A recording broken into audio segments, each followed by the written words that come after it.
Hello, hello, hello. Good evening. Come into the room, come into the room, come into the room. I wonder why everything going off my. Mm, that's all right. That's okay. Um, I can add it from right here. Let me say downloads, and then I can go to um, right here. Add this in real quick,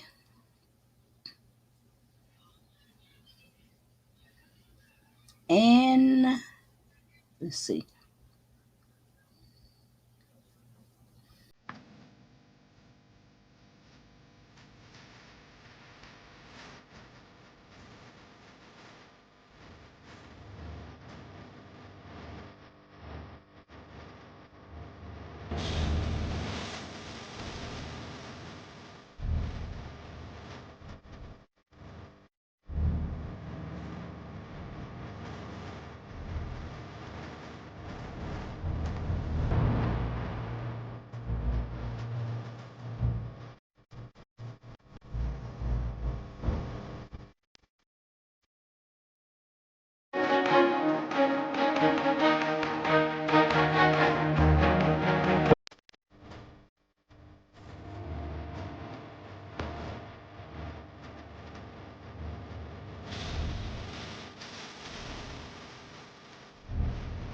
Oh, look at steps up in here.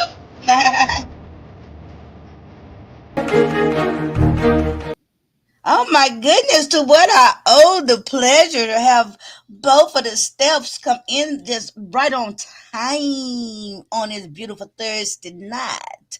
What do I owe the pleasure?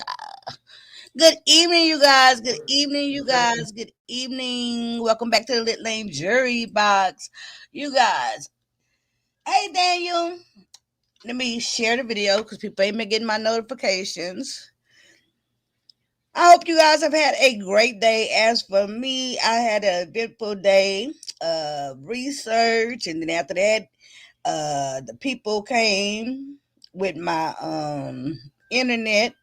Okay, double stepping tonight. Okay, let me see.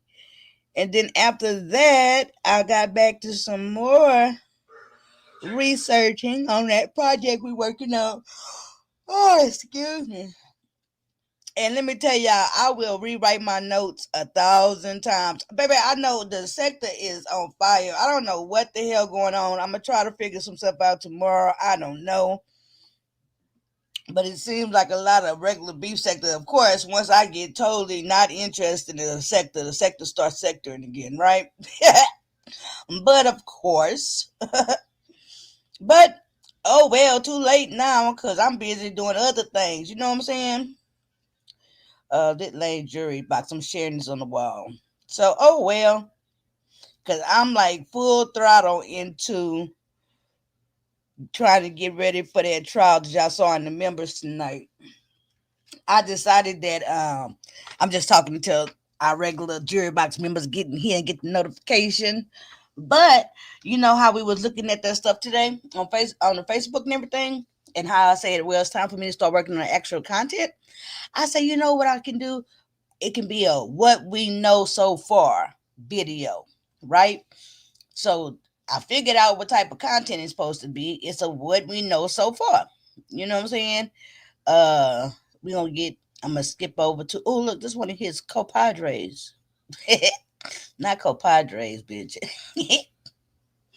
But I say that's the first piece of content first. What we know so far, and then like a lot of some content about like who everybody is, the main players and stuff, you know.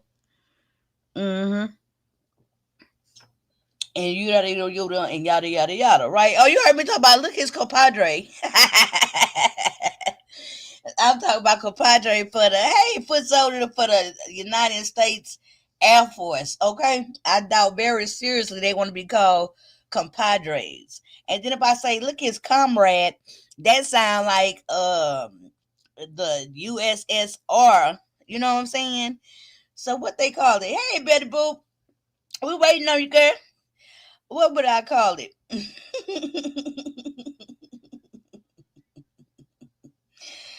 Lady Steph say the lit lane jury box is the safe place right now. Shots are being fired every place else. Child, and the only live I've caught. Hey, Winter, was Brianna's today. Just and I caught that on the replay, and I went on to the live because I was like, "What the fuck is she talking about?" Right? Because I haven't watched anything. So I say, Brianna, I might have to do a live reaction to this tomorrow because I don't know what's going on. And I was gonna come up here like Jay Wilson and say, y'all tell me what happened. So tomorrow afternoon, you guys, I might come on here and do a live reaction to that video, and y'all can tell me what's been going on. You know what I'm saying? Hey, Kurt Bixen, girl, waiting on you, girl. But I say, you know what? That ain't nothing but the YouTube devil. You know how I say, so YouTube Jesus. They ain't nothing but the YouTube devil trying to get me distracted. You know what I'm saying? I'm not to be distracted because I'm on a roll right now. And baby, guess what? I figured out, y'all, why my videos. Remember how last week I told y'all, I said, I don't know what's going on, but all of a sudden, for some strange reason, my video's not getting monetized. Remember I said that last week like a couple of times? Guess what it was? The goddamn intro. Okay. So you may notice that the intro is a little bit different from last week. The music, I changed the music. Come to find out, all last week, that's why they started getting denied monetization. Oh.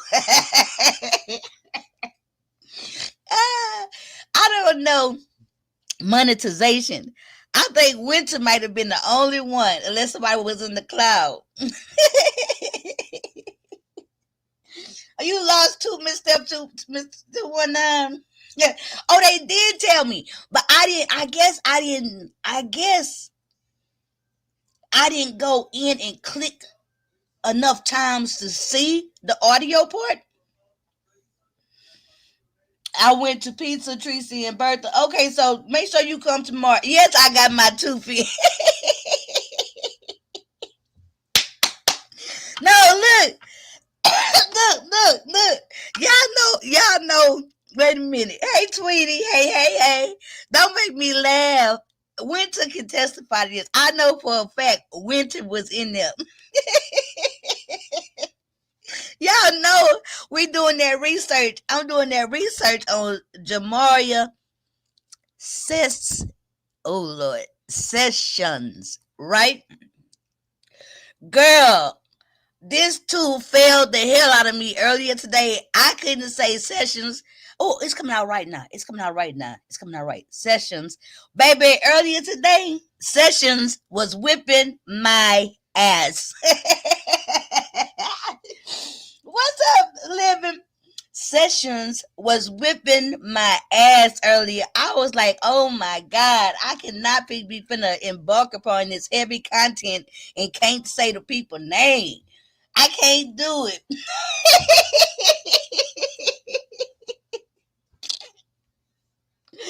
Oh my God. And look, so my mama had called me when I first started the members live today, and she was whining and everything.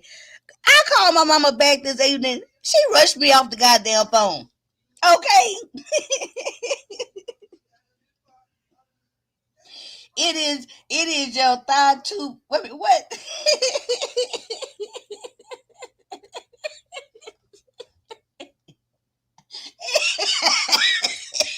Oh Lord,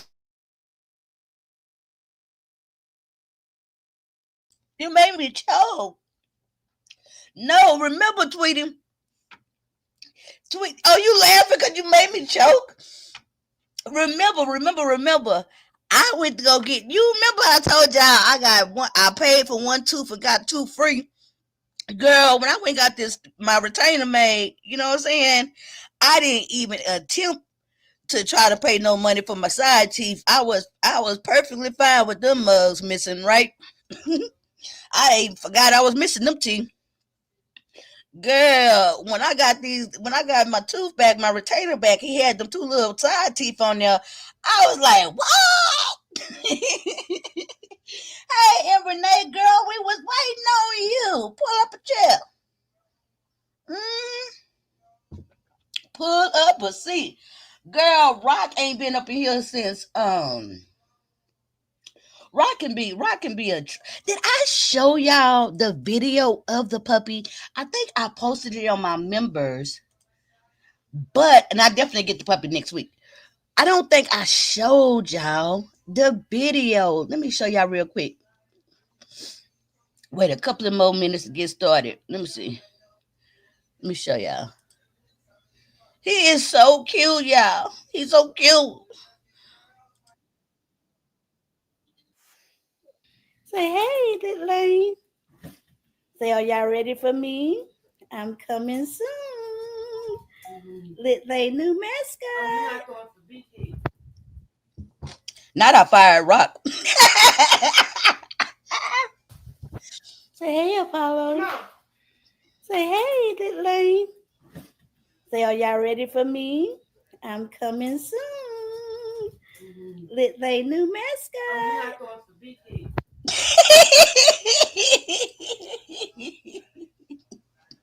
Ah, don't ask me why I was thinking about y'all when I had that dog. I'm talking about. Oh yeah, yeah, yeah, yeah, yeah, yeah, yeah, yeah. And Renee, the only one quite that say I didn't find Rock ass right, but Rock is Lit Lane's mascot. Okay, and Apollo is the Lit Lane jewelry box mascot. Okay. Oh, he gonna be tiny.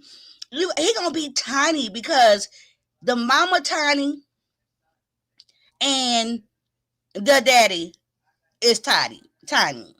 And I'm going to actually videotape them for the first 7 days. I'm a vlog them first meeting, and then I'm a vlog and edit. You know what I'm saying? How they be doing the first 7 days, and of how they it's called. It's on YouTube when I search that type of content, they call it "Dog Gets a Puppy." Dog gets a new puppy. That's how they be putting it, right? So, and they show how they get to either liking each other or something like that. Hell nah. Rock is the CEO over all Lit Lane platforms. Okay. I don't know why y'all be cutting for Rock so much. Rock is a traitor. He has not been up in here. Did y'all see the picture I posted on the members wall of him looking at them doggone the Xfinity people? Girl, when Rock be laid up on the bed in my bed acting like a big baby all up under me, I promise y'all, almost every night I say, Rock, are you gonna be nice to Apollo? When I came up here from holding the dog that day, I put my hands in front of him, right? So he could smell the puppy.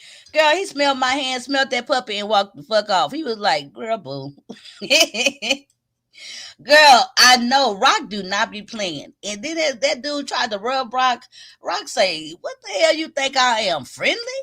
Rock don't be wanting no parts of that shit. Rock is not friendly like that. You know what I'm saying? My dog is a good, good watchdog. He really, really is. You know what I'm saying? For real, for real, for real. I know he would protect me. I know he would. To the best of his ability. Okay, you guys. So I dropped the link and I'll drop it again in a little bit. We can get warmed up and get started. Tonight is the Lit Lane Jury Box, Andre McDonald trial sentencing phase, and panel discussion. So we can get warmed up, see what's going on with the sentencing. We know now that Andre McDonald was indeed found guilty. My dog don't watch TV. Found guilty, but he got found guilty of the lesser charge. So he got found guilty actually of manslaughter. Okay, he got guilty manslaughter, lesser charge, and he got sentenced to because we watched a sneak peek of that. He got sentenced to 20 years here in the Texas penal system. Okay. And after we heard him even say on that video that after 20 in with a 20-year sentence, he can be eligible for parole as soon as 7.5, 8 years. And it seemed like a lot of us didn't too much feel all that. Have Rock and Apollo been introduced to each other? No. Rock has been, they live right underneath me. Rock has been up in there a couple of times, and when I go see the puppy, girl, he don't even go over there to look at the damn puppies or nothing. He don't pay no attention to them puppies. And Champ, my honey dog is the puppy's daddy. And when he first went up in there to go see the puppies, hey Tamika, girl, the mama almost bit his head off. He is probably gonna be extraterritorial with you when Apollo comes. Yes, I think he gonna fuck Apollo up. Girl, I went to say child fuck Andre. Not at least 10 years, at least. Well, they said that he could be eligible for at the minimum he could be eligible and up for parole at 8.5 years or 7.5 years. Because I think they say, but I think the person who said that might have been wrong, because I thought in Texas they had to do uh at least 80% of their sentence. You know what I'm saying? So I don't know how right that 7-year thing is. And I don't know, I can't remember what channel. I don't even know if that was a Texas channel that we watched that sentencing, that verdict on. So there might be somebody who wasn't even in Texas saying that. Cause that don't sound right. 7 years out of 20 years in Texas. Texas, you have to normally it'd be like about 80% or something like that. Yeah, I don't think that's right. I don't think so. Now he got sentenced to 20. But will he be in there 20 years? No. Mm-mm. Oh, no. He never had a criminal history before. He was a major in the Air Force and stuff like that. That kind of stuff. And he got manslaughter. That kind of stuff really do play a part in how he behaved in prison. Y'all know my daughter daddy, he done the longest time in America, right? He done damn near 30 years in prison. And all that time, like about 15 years of that is from him acting a fool up in there. Okay. Idiot. Oh yeah, I'm supposed to be writing a letter or something. My daughter asked me to write a letter for him. Okay, I'm gonna write, Dear Texas Parole Board, please free him on the condition that I get all my back child support. Sincerely, Demetra Lit All Day. What's up, the Beef Sector Podcast? Okay. And then at the bottom under my signature, I'm gonna put Texas what is called Texas. I'm gonna put TOAG number that stands for Texas Office of the Attorney General, and then I'm gonna put the number of her child support order. Okay. Thank you, son. What's wrong with you? You walking through here like, okay, I want it all. What they say now? What they say now? What Five Baby was saying? How they said, I want my time. Pay me back my time. Give me my time. What they say? Something. Oh Lord, he didn't Bart Rock up in here. Why you kicked him out? Oh, here go one of his compadres. If he doesn't get into trouble or say the right thing at the parole hearing, 7.5 years could be free. He will get time served, good time, and work time. That's how come he can be released in 7.5. Oh, reclaiming my time. Okay. Oh, he funny looking. Can you state your name for the record? Here we go. The sentencing. Colonel Richard Erich. And Colonel, what is your position? I'm the 960th Cyberspace Wing Commander. And can you briefly explain to the court, well, what duties does that entail?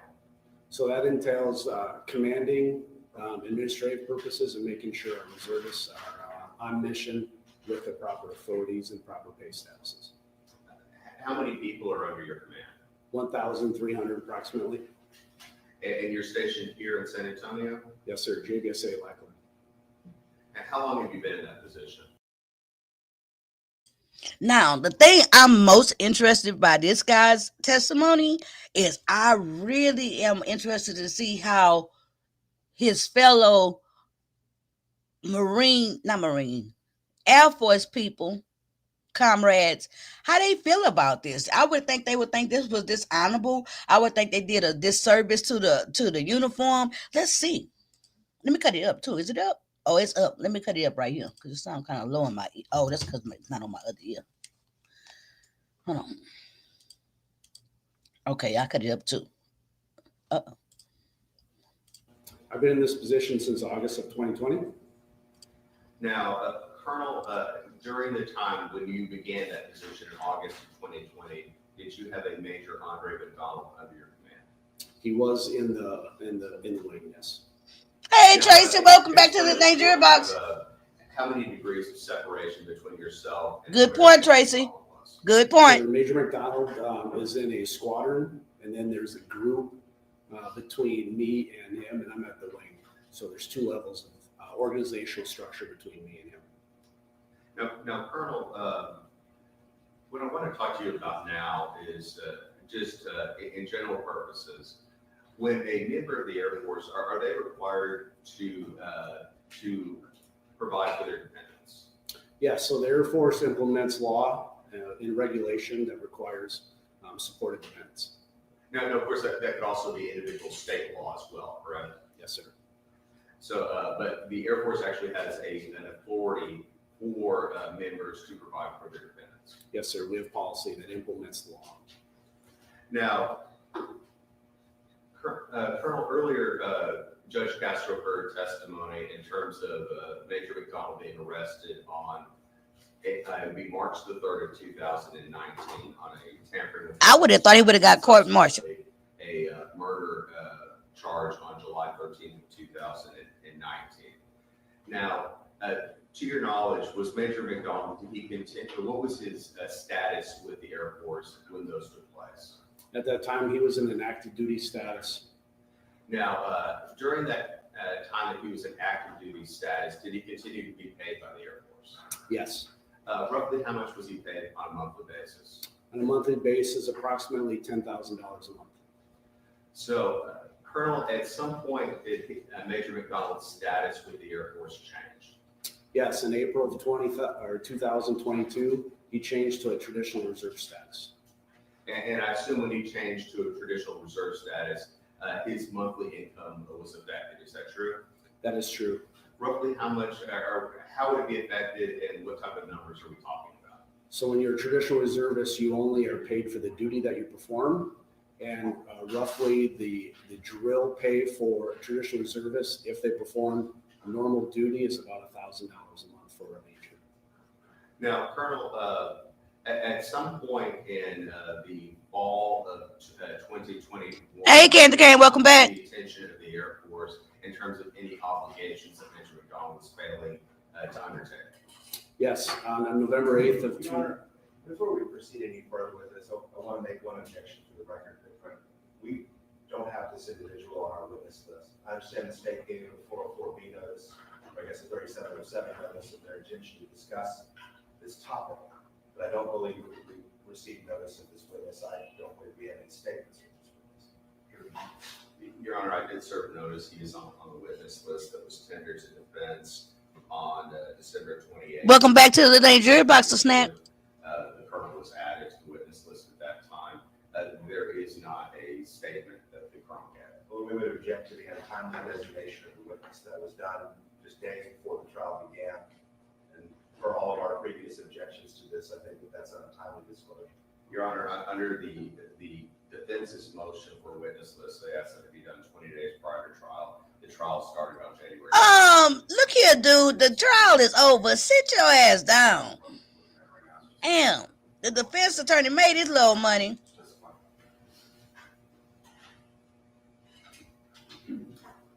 Now, Colonel, I believe where we left off was, did come to your attention in 2021, that Major McDonald was failing in his duties? Yes, on November 8th of 2021, we were notified that he was not supporting his dependent child.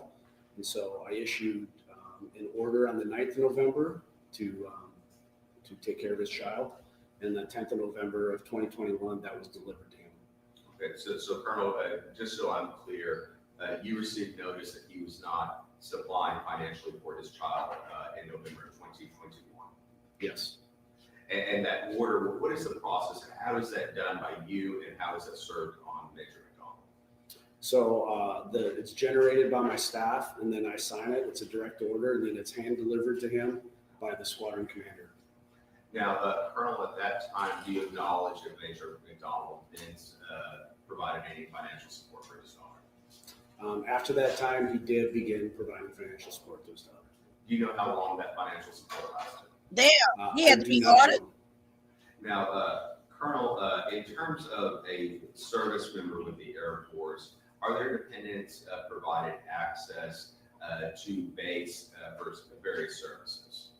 Yeah, so if you're an eligible dependent in the Defense Eligibility Enrollment Reporting System, they have access to installation with an ID card or with an authorized sponsor who has access to installation. So when you say an authorized sponsor, in a situation where someone is incarcerated, how would that individual go about actually getting any of their dependents' services? What can they do to make sure that they're providing for them? So there's two ways. One way is to have somebody that has authorized an installation take care of that member for you, or they can generate a power of attorney that will allow somebody that they appoint access to the installation so that their dependents can get whatever services they need.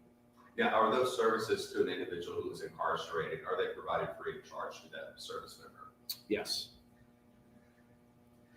Now, Colonel, in a situation like this, where a service member has been found guilty of a criminal offense, what is the next step that the Air Force undertakes? So the Air Force will request all the evidence from the case, and then we'll consult with our legal team, and then the Air Force will make a decision on what to do going forward. So, and Colonel, does that process not even begin until you have all of the evidence available to you to make that decision? That is correct. And to be clear, you were not the actual individual making that decision. That's done by consultation with someone else in the Air Force. That is correct. It's not my decision. Who is making that decision? So that'll be the General Court Martial Convening Authority, which in this case would be Uh-oh, Major General the Court Martial Authority. I told y'all Court Martial And Authority. where is, Why didn't say that? Major General? He is stationed at Carswell Air Force Base in Fort Worth, Texas. Your Honor, that's with us. No, you didn't say whether he was court martial or not. John Convery, I'm one of the lawyers for Major Andre McDonald. You've already testified that you're at least 2 levels above Major McDonald in the chain of command. Is that a fair statement? Yes, sir. You came, it's my understanding, to San Antonio while he was already incarcerated. Is that a fair statement? That is correct. And then Colonel Chetlat would have been his commanding officer at that time, correct? Yes, sir. Are you even in his chain of command with respect to Colonel Chetlat's rating? I am in the chain of command, yes. Do you approve his OPRs? I do sign the OPR I sign all officer OPRs. Okay, so the January of 02, I think of 2022, the rating that I think covered the 18-19 period, did you sign off on that? I'm not sure. I have 1,300 people, so I may have, but I don't remember. So you can't remember if it was a very good rating or how Colonel Chetlat rated it? I do not know. No. Okay. But you would have been, when I say signed off on it, meaning you're approving the part. I'm signing the form, yes. And not to downplay it, that's one of the Air Force's most significant and greatest management tools for its officer community, is it not? Yes. Now, with respect to a person in jail, you knew that for a significant period of time, Major McDonald was in the Bear County Jail, did you not? I did, yes. Welcome And back, then you knew Mr. that he was under 29. extremely I missed that. restrictive Bird. conditions of his release to his home. Did you know that? I did know that, yes. Did you ever go and visit him? I did not. Did you ever personally communicate with him? I did not. And Hell you're no. not a JAG, you're not a judge advocate general officer or office, that's you're referring to as the legal team. Yes, I am not a legal You're officer. not a legal, I understand. And that you're vindicated to the prosecution that that's where this will go next, correct? I don't understand the question. Well, the prosecution had you say that what's going to happen now is that we get all this evidence and it's going to go to the legal team in consultation with the command to determine what to do, correct? Yes, sir, it's normal processes for the Air Force. Just like it's part of the normal process in deciding who's going to charge someone at all. Yes, sir. There's a decision made between law enforcement, legal, the judge advocate, the general, as to is the state of Texas going to proceed with this process. I was gonna skip through his thing, but I wanted to hear exactly That's what his true. status is since he got And then after accused. that, or even during It takes that a long period time of to say it. My understanding that there was already a letter of reprimand issued, is that correct? Yes, sir. And then after the letter of reprimand, there was the beginnings of, while he was still on active duty, there was the beginnings of an administrative procedure to have him exit the Air Force for misconduct. Is that correct? So Oh, we there you go. requested evidence from the state in order to make The defense, no. The state called him Your because the state asked him the questions first. Filed the administrative process to have him put out of the Air Force for misconduct. Is that a fair statement? We did start, yes. Hell yeah. And that process, during the long period of time that this has been pending, that process is just laid. That No process, action. process has been on hold, yes, depending on the outcome of this trial. And with respect to the issue of one taking care of their dependents, that issue came up to you through the chain of command. Is that a fair Yes, statement? sir. Okay. Were you aware that Andre McDonald at or around the same time period you're talking about, November, December 2021, went into federal court and waived any claim at all to Andreen McDonald's or their insurance proceeds? No, sir. Were you aware that? Oh, look, y'all, she did have insurance. $580-something thousand for the benefit of his single dependent Elena. Oh, wait. So there's some good stuff. Okay, so what we just learned, Andreen did have her life insurance. The mama who has custody of the daughter got that money, over $580-something from the insurance policy. And he didn't, but I thought you couldn't get life insurance if you was unalived. But that's a whole nother topic, I guess. So that's good. Hey, Louie. What you hitting me? What I do? Welcome back to the Lane Jerry Box. Gonna be quiet. In federal court, any Waived completely. And I have the, or I'm going to provide a court. Was it a hearing to see if he gets it and contest it, or he just, and that's any way at that time? I have the court's order from Judge Pulliam that I'm going to provide later in the proceedings.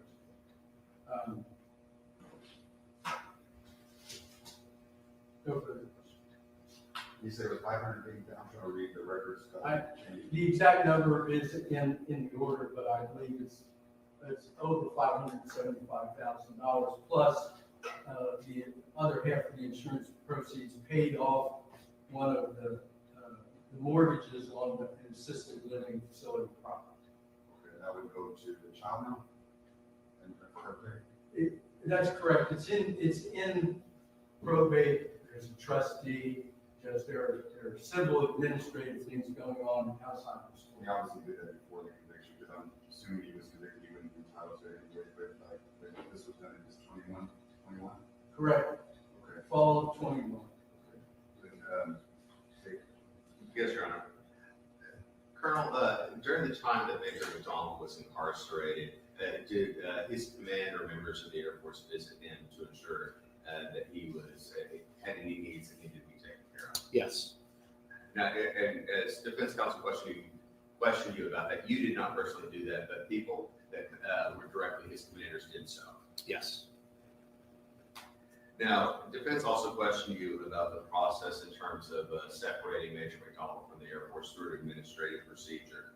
Is it common in which there is a civilian case as well as a potential case with the Air Force to wait for that civilian case to be resolved before evidence is turned over to the Air Force? I'm going to object. That's a legal question. It doesn't, it calls for speculation on the part of the witness.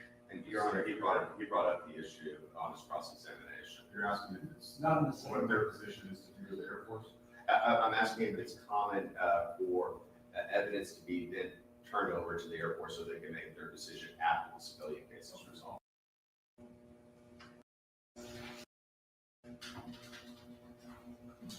Uh-oh.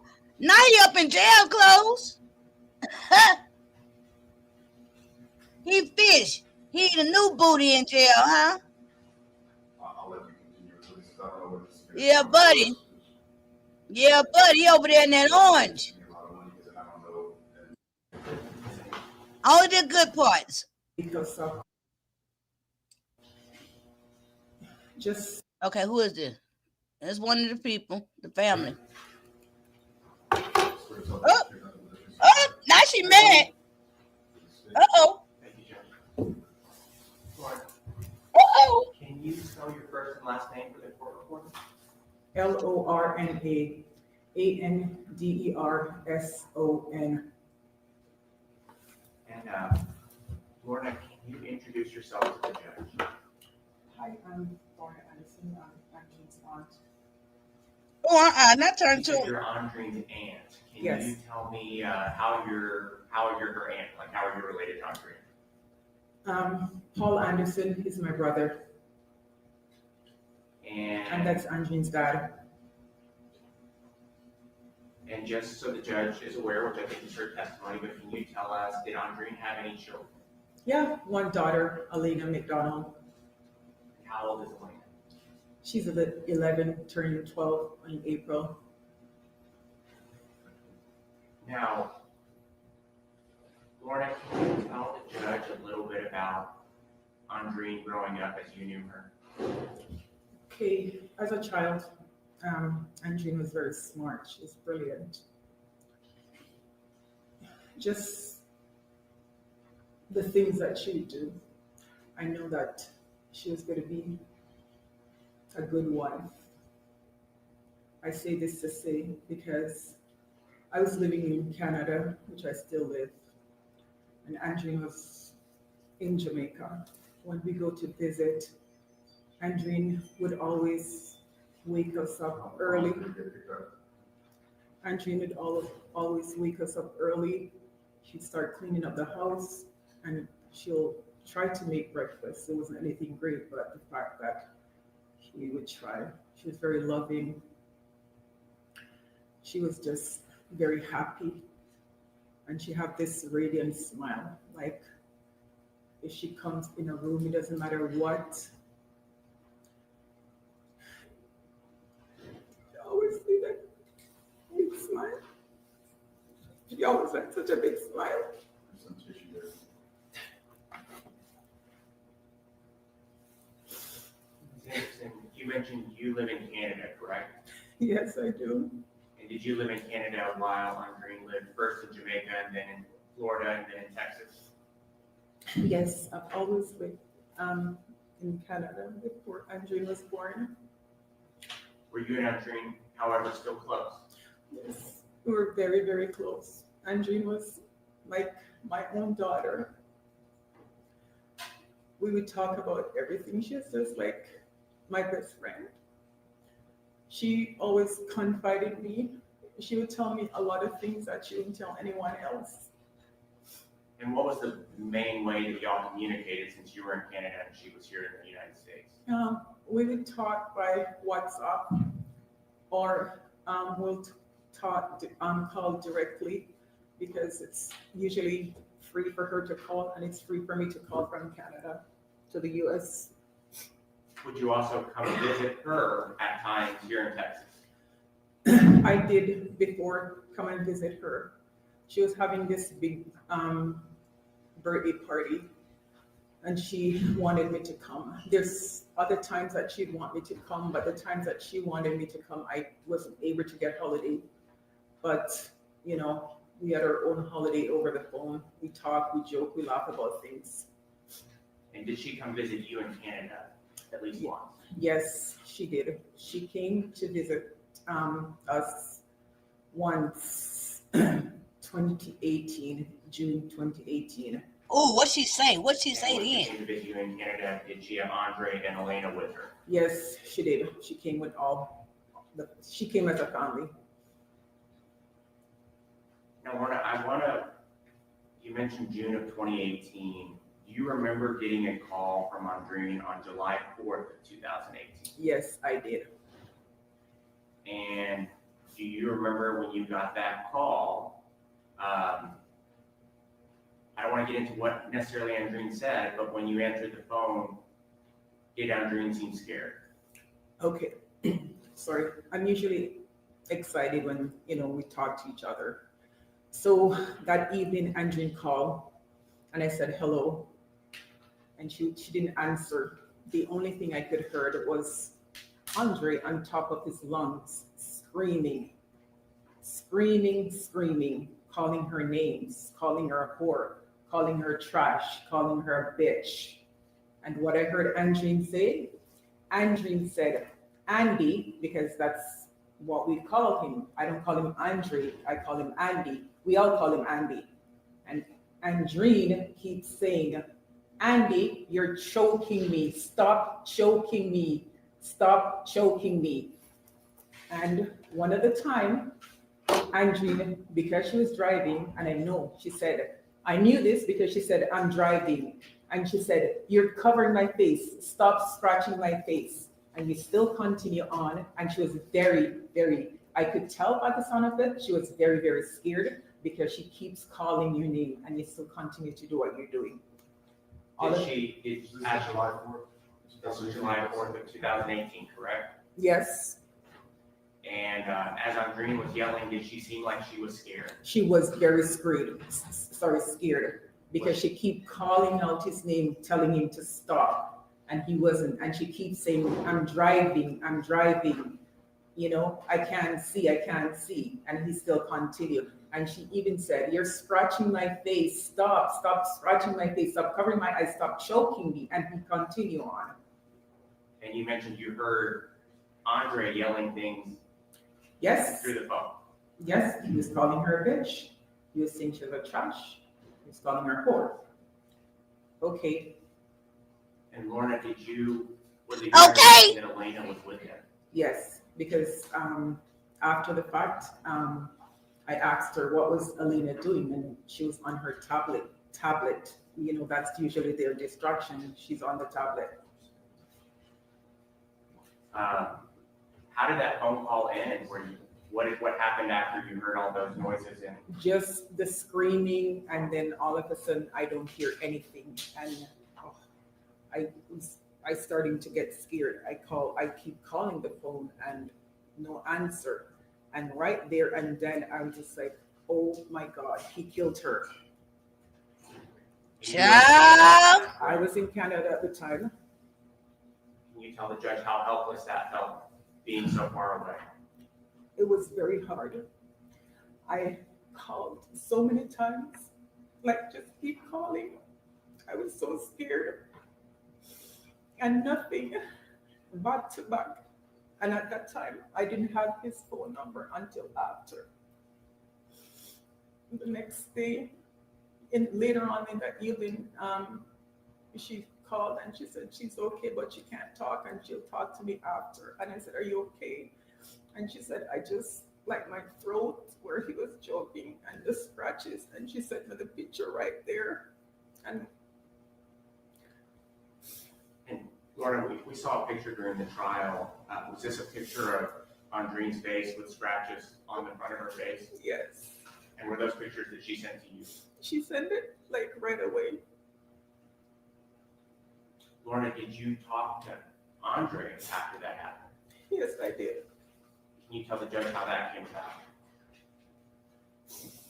Okay. After I spoke with Andrew, I was really mad. I was so mad. And I said, listen, I said, I need to talk to Andy and I need his number because his name is not Paul Anderson and your own dad would never do such thing to you. She gave me the number and I called Andy. He answered the phone because I guess Andrew told him that I was going to call. And when he said hello, I said to him, I heard what happened yesterday. I was on the next end while you were carrying on. And I said, what was the purpose? I don't understand. I don't get it. Like, why were you trying to Welcome kill back, her? OG. Because Woo child. she's Woo. driving Ah. and she's screaming that you're choking her. So what was the point of that? He turned to me and he said to me, How he turned to you, girl? He was on the phone.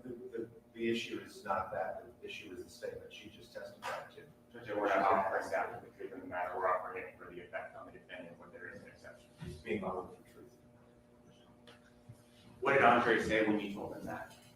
okay, when I said that to him, I wanted to know, okay, why he was doing to her, why he was doing that to her. He said to me, Again, Your Honor, But- objection.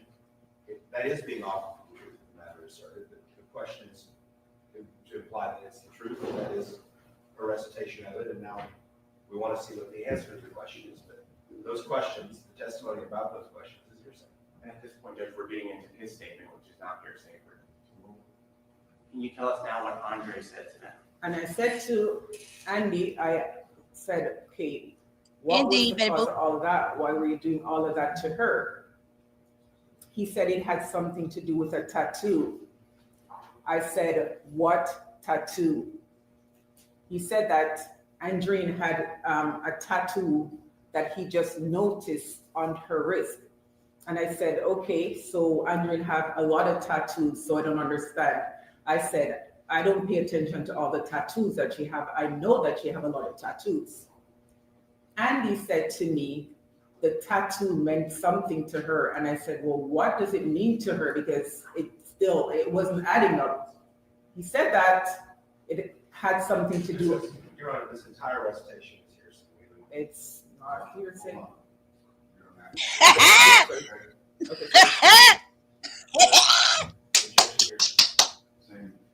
It's not essay. It's not essay, Anna. And he said the tattoo had something to do with a guy named Arbin.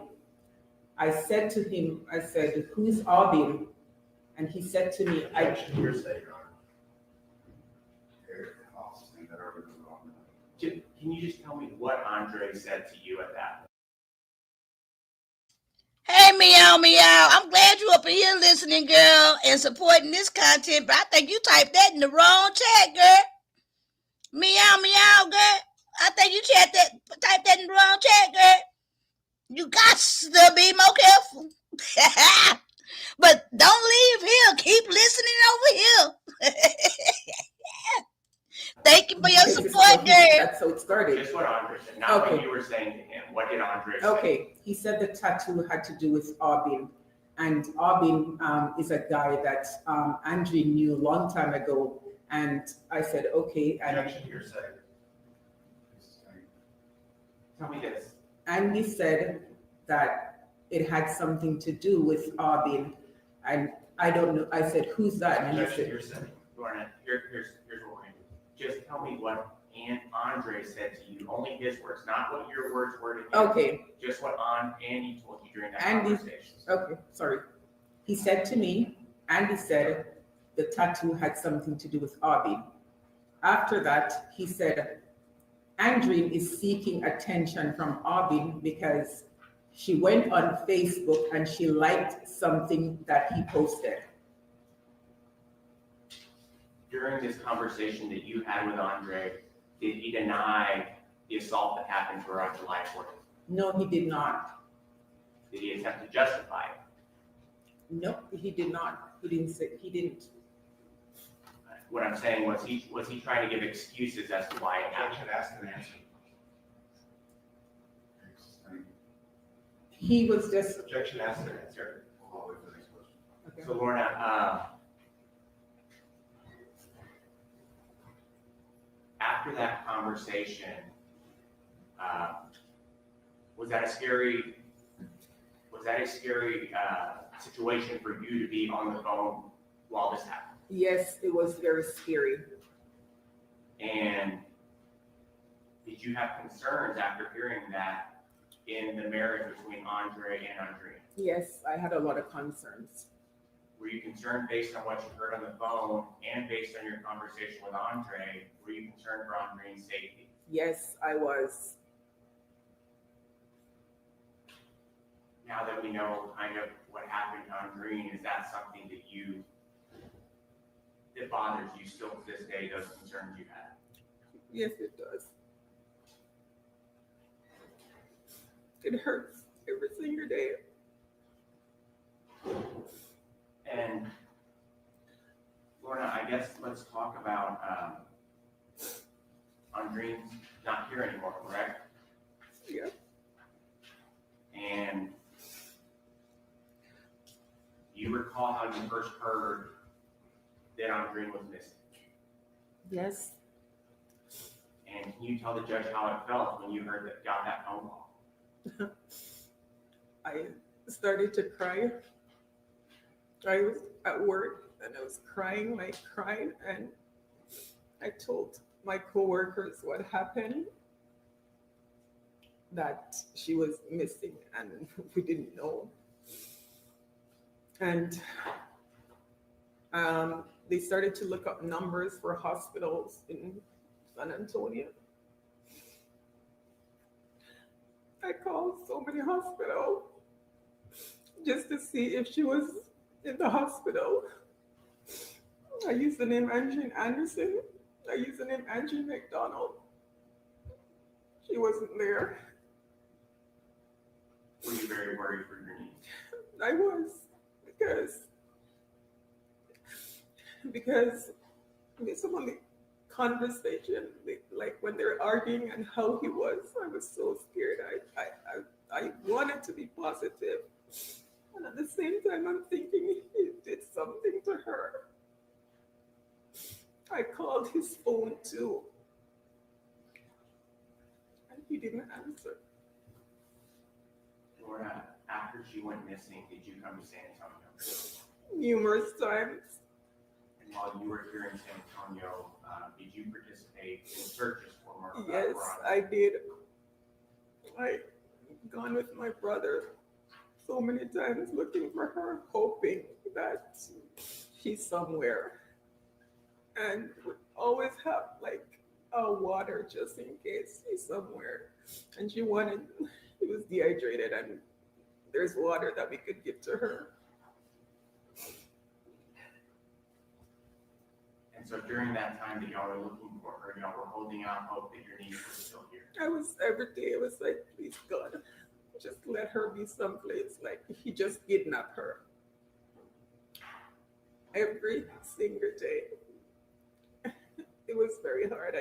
I couldn't function. And he looking at them in their damn face. That scumbag. Now, Lorna, eventually they did find Andre's body, and can you talk to the judge about the difficulty you had since it was confirmed that Andre died? When it was confirmed that it was her, I started to cry so hard. I had to take some time off work because it was like very, very difficult. My doctor, he said I can't go on like this. So he gave me antidepressant. And since then. Oh, that remind me, let me take mine. Because there's days when I'm driving and I'm crying. I miss her so much. I miss her smile. We always joke about her white teeth and my white teeth. And we joke and said it's an Anderson thing because our teeth are so white. hers and mine, and everybody always said we look alike. We always joke about who is cute. And I said, well, we look alike, but I'm the older one, but we're still beautiful because we're Anderson. Lorna, were you proud of all the accomplishments that Andre had? I was very proud of her, very, very proud of her. Do you believe she would have had more accomplishments if what happened on that night didn't happen? She would have. Because she always, like, from a child, she always, like, she just doesn't want to stop at one thing. She wants to go higher and higher. That's the type of girl she is. Do you feel like Andre stole the ability for you to see who she would Yes, be? he did. He sure did. Lorna, do you see Andre here in the courtroom today? Yes. Can you point at him and identify him by a piece of clothing that he's wearing? Yeah, he's wearing a red thing with a mask under his face. Now, Lorna, is there anything else that you'd like the judge to know in terms of sentencing on this particular case about Andre or about how y'all dealt with this? Is there anything else you'd like the judge to know? The objection relevance, Your Honor. So we'll call for the statement on the final. Yes. He left the family. I'm not asking you, I just wanted to hear you about this is how much time you want, or this is what. Okay. anything else, So- not that. All right, so personally, I would like for Andy or Andre McDonald to get the maximum. No. Lorna, I think what Look, she laughing. Hey, Silky Black, welcome back, baby. I'd like the judge to know I don't want to know about it. Oh, sorry, okay. just about on Green or how this is dealt with. Is there anything else that I forgot to ask you that you want him to know just about on Green or the situation or how hard it's been on you? Oh, okay, my bad, sorry. Okay, well, it has been very, very hard on the family, like super, super, super hard. Like hard, even when holidays come around, when it's her birthday time, knowing that she's not around, it's very, very hard for the family. And hard for me especially. I'll pass the witness, Your Honor. Thank you, Your Honor. Good morning, ma'am. You spoke with the district attorney's office back in April of 2021. Do you remember that? I might have. I spoke to them different times, so You spoke with them quite a bit. Fair to say? Mhm. When was the last time you spoke with them before today? spoke to who? The prosecutors. I talked to them this morning.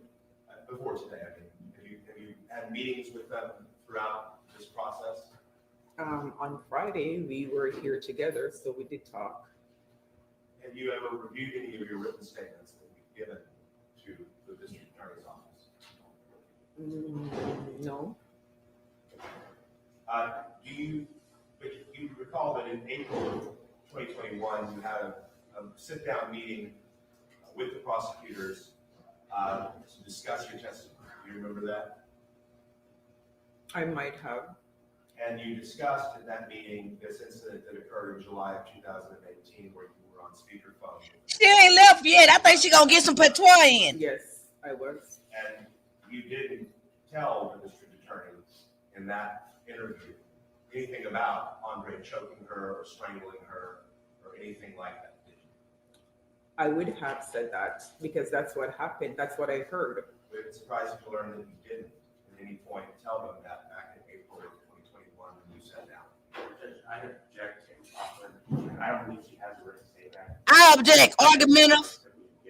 And I don't believe it's a proper avenue for impeachment. It's a statement. May I approach the witness, Your Honor? Yes.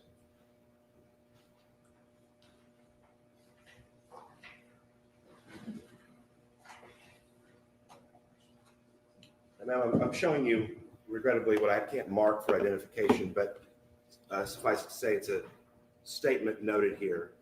This is you, correct, Lorna Anderson? Mhm. And you acknowledge this is a meeting dated 4/15/21, correct? I don't know the time. I mean, like I said. Oh, the stenographer eyelashes look so good. Okay. Well, let me call your attention here to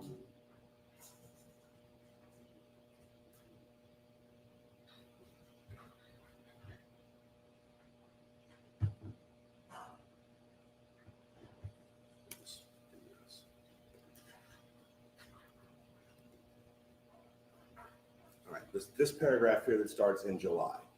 If you could just read that to yourself briefly. And let me know when you've gotten to here.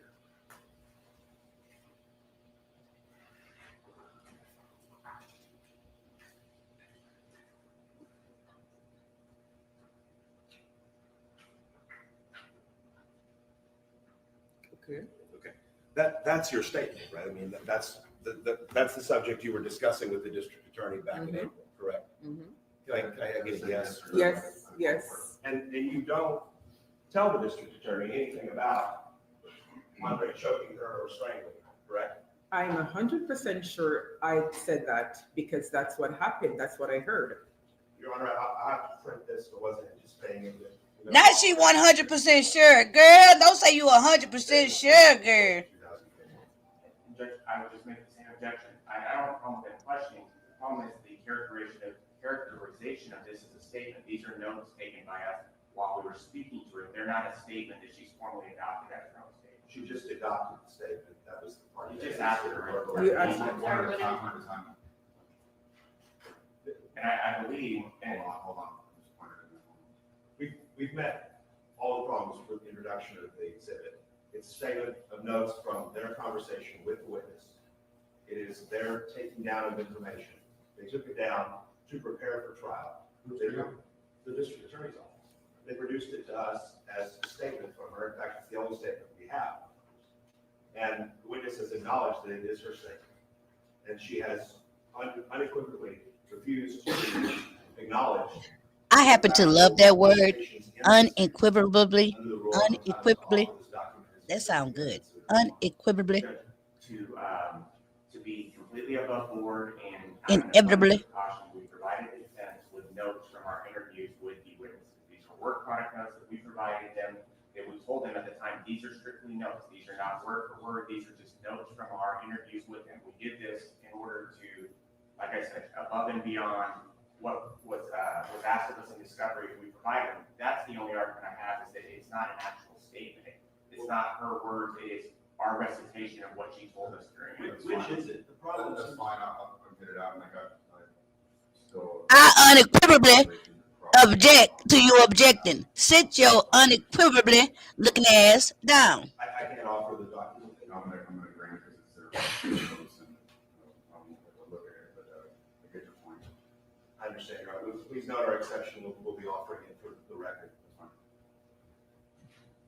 You went to go see the McDonald's in September of that year, 2018, right? Yes. And you told the prosecutors that that was a happy exchange, that there weren't any problems or conflicts, that you observed everyone had a good time. Yes, it was a party. You knew that Andrew was going to Jamaica to see Auburn fairly regularly, right? No, I didn't know that. You told the prosecutors that Andrew even called you from Jamaica at one point, right? Yes, she called me from Jamaica because she told me she went to give a speech at the school that she once went to as a child. And she would go to Jamaica often when Andre was on deployment and not available.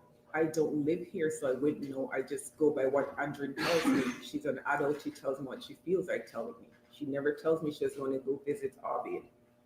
And Andrea would tell you that she was going to Jamaica when Andre was out of town, right? She has never told me that she was going when he was out of town.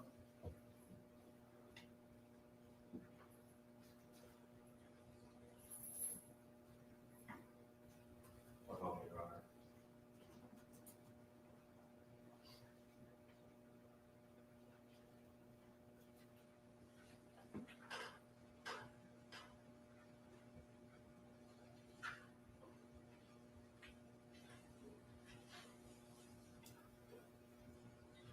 I'll pass it. I think we say, thank you. Thank you.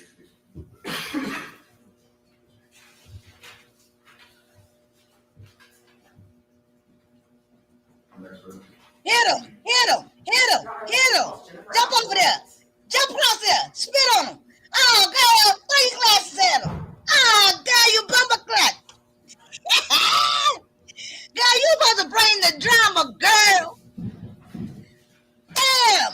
Now you gonna turn back and look at him? No. Go throw your glasses. Ah, Lord. I just knew you were gonna bring that drama. Who the hell is this? working with Lily out after 2019. Who is it? And so what is your basic education? Girl, boo. I mean, she made kids laugh all the time. I mean, she really was pleasant to be around. She Oh. did have, times that she was anxious or things like that, that she'd come out of the classroom, but nothing out of the ordinary for a child that age. So Oh, she's talking about the baby. Okay, let's listen to this. For an autistic child, she liked Okay, they're to talking about be in Elena. the middle of things. Oh shit. She liked to I want to hear about the participate baby in and how she was. activities that were around. She was very kind-hearted, had a bright smile. I mean, she made kids laugh all the time. I mean, she really was pleasant to be around. She did have, times that she was anxious or things like that, that she'd come out of the classroom, but nothing out of the ordinary for a child that age.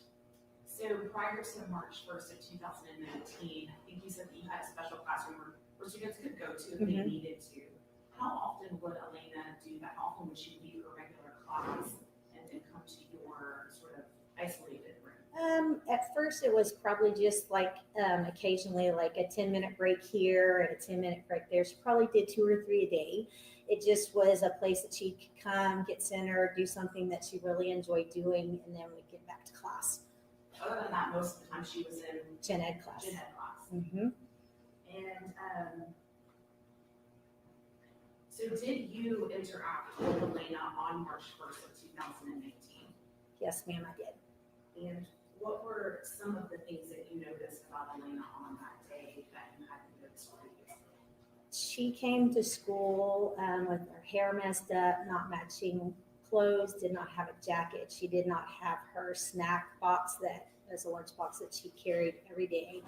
She just came in very disheveled, and that wasn't like her. She usually came in dressed top to bottom, matching every 2 coats, snacks all day long. Her hair was always done, had different color braids every week. It changed color beads, which matched her outfits. And so then March 1st and later, how did Elena's behavior at school change? She became more reserved. She didn't talk as much. She sort of kind of would sit to the side in the classroom. She didn't want to be around a lot of people. She would yell a lot in class. She would do what she thought she needed to do to get out of that area. She would say negative things. She would use inappropriate language. She would throw things. She would yell at other children, not just in class, but at recess. There were times that we had to go out and bring her in because she was just not playing appropriately. And so I think previously you had said prior to March 1st of 2019, she may come to you, leave her general education classroom just a few times. Right. Did that change after March 1st of 2019? It did. She spent very little time in class. It was probably, she would go to class for 15, 20 minutes, and then she would come to me and we'd do the work the rest. She spent most afternoons from about lunch on with me. It was just too much. She would be very emotional and very mad at the same time.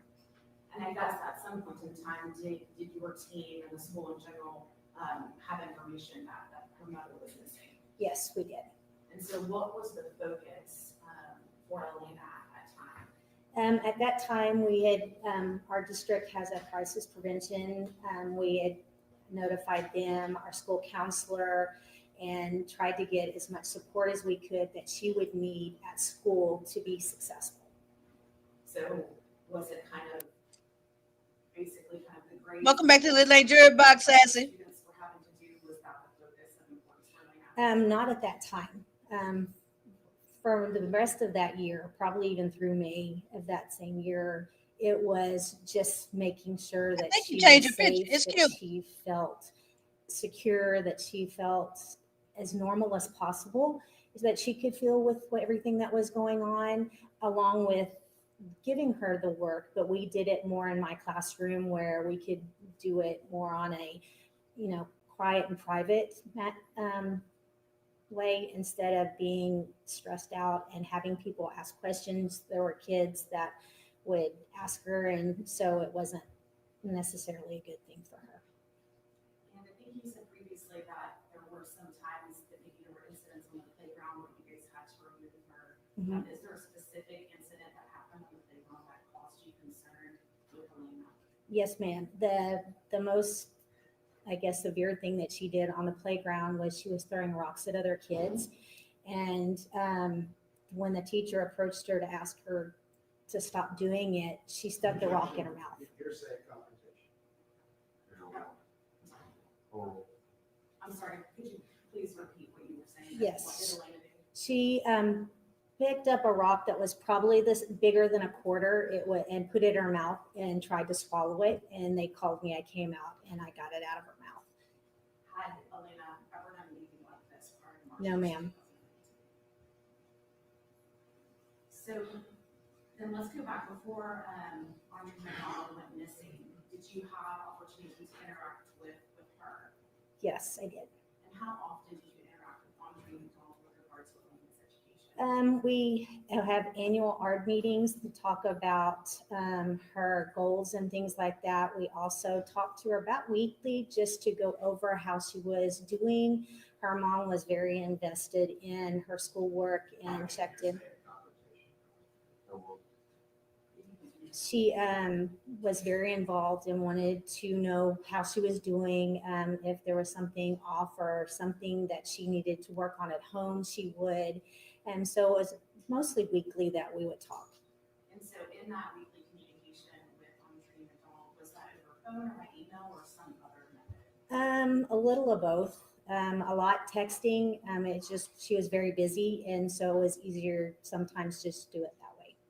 And so with reference to Andre McDonald, prior to March 1st of 2018, how often did you communicate with him with regard to Elena? Directly, not directly. He was in the ARD meetings, and I saw him on 2 occasions for special occasions that were at school in our classroom, but I never had direct conversations with him. So is it fair to say that the regular communication about Elena's education was with Andre McDonald? Yes.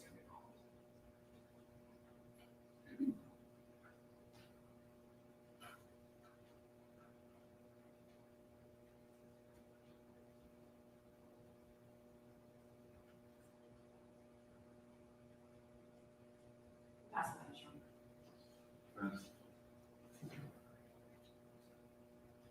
No question. Thank you. I'm finna say, damn, the defense don't never not have no questions for nobody, right? He said no questions. Okay, so let's see who next. They would call Maureen Hyacinth. Uh-oh, the mama. Damn, the mama still got that same scarf on her head 8 days later. Damn. The mama still got the same clothes on 8 days later. raise your right hand. What the fuck? I I object. I object. I object. I object. I object. Why didn't the auntie comb Miss Maureen hair? The hell? Talking about selfish and self-centered. Yeah. Ms. Smith, can you pull the microphone just a little closer to the end of it? Ms. Smith, we heard from you last week or possibly even the week before, but could you reintroduce yourself to the judge? What did you say? Can you just tell the judge your first and last name? I am Alison Maureen Smith. And you're Andreen's mother, correct? Yes. Can you tell the judge how many children you have? I have 2 children. Andreen McDonald and Cynthia Johnson. Maureen, I wanted to talk to Judge about some things that had happened since Andreen has been gone. Is there any more Starlight homes? No, there isn't. Welcome back, Running Q to the Legendary Box. Yes. Are you receiving any more money now that the business has failed from Starlight Homes? No. Without Andreen, that business wasn't able to go on? No. Elena has been living with you and Cindy, correct? Yes, You're not her mother and Cindy Ann isn't her mother, correct? I am the grandma and Cindy is the mother. But Andreen was her mother, correct? Yes, And was Elena close to Andreen? yes, Has it been hard on Elena not having Andreen? very, very hard. Can you tell the judge what it's been like for Elena not having Andreen in her life since 2019? Alina cries almost every day in the early part when her mom was missing. I'm sorry, ma'am. Speak a little louder for the microphone. Yes, Alina cried almost every day when her mom was missing, and she stresses a lot. She's picking her skin, and she wasn't doing well in school in the early part, and things that she sees happen to her mom affect her, and because of that, she's getting treatment until now. And have you seen changes in her behavior that she didn't have prior to Andreen dying? She's almost okay now, but in the early part, she was like very aggressive. She would like beat her, beat. Oh God. She would fight kids at school. And did you believe it was because she was upset about what had happened to her mother? Yes, I do. Maureen, back in 2019, you lived with Elena, Andre, and Andreen at Solitude Cove, correct? Yes, It was a big, pretty house, right? yes, Had a swimming pool in the back. yes. Does Elena live at Solitude Cove anymore? No, Did y'all have to move to another house? yes, Did Elena have to move schools from where she was back in 2019? yes, She's at a new school, yes, and she had to change all of her teachers and all of her staff that helped her with all the things that Elena has going on. yes.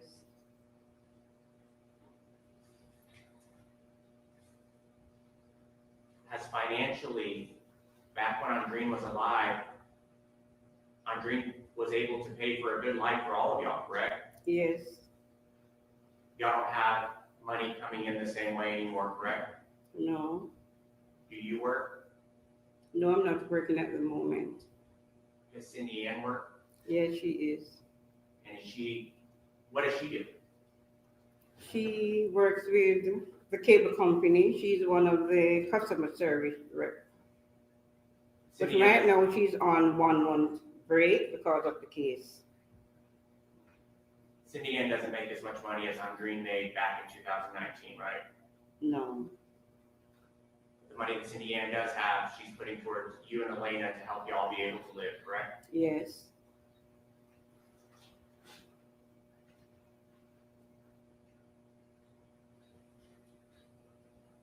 Has it been difficult for you to step into more of a mother role for Elena since Andreen has been gone? it's not really difficult because when Andreen was here, I am the person that take care of Alena while she goes to school and work. But was Andreen a big part of Elena's life? Yes, she was. And so is it hard on you that Andreen's not around anymore to help you with Elena? He Yes. say, look, lady, answer the question the way we practice. Are y'all receiving any money from Andre? No, Is money something that's difficult for you and Cindy Ann and Elena since Andreen has been gone? yes, has it put Elena in tough spots in terms of where she's living and what school she goes to? Yes.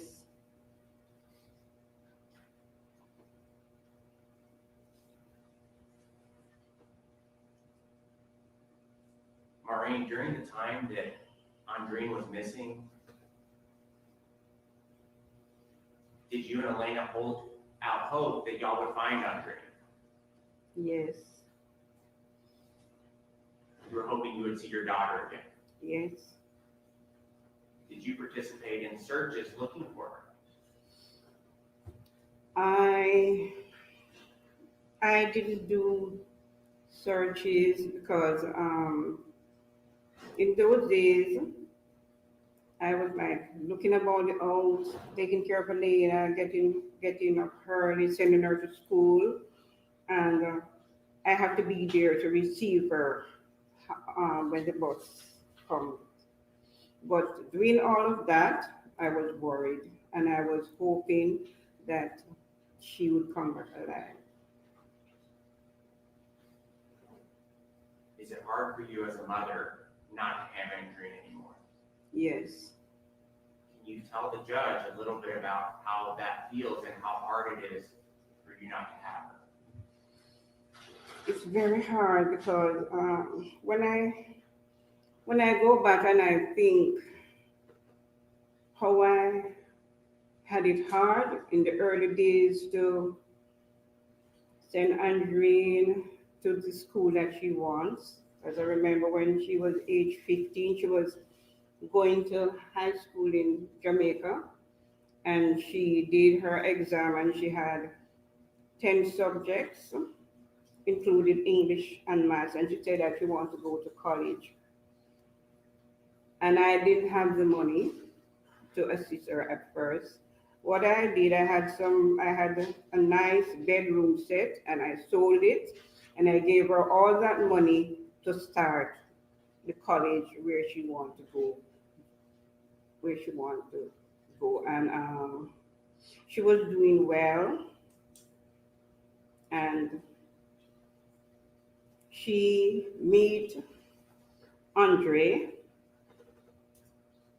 and she decided to come to America, hoping that everything would be well, hoping that she would pursue her dreams, and this is how it ends. Say the last part. This is how it ends. Maureen, do you remember in November of 2017, do you know what Kadeen? Yes. Can you tell the judge who Kadeen is? Caitlin is Andrew's best friend. And you remember in November of 2017, was Kadeen over at y'all's house on Solitude Cove? Yes. Do you remember an incident where Andre pushed Andreen and she fell on top of a baby? Yes. Were you there in the house when that happened? I was upstairs, and Andreen and Andre was downstairs. And can you tell the judge what you heard? They were fighting, and she ran upstairs, running from.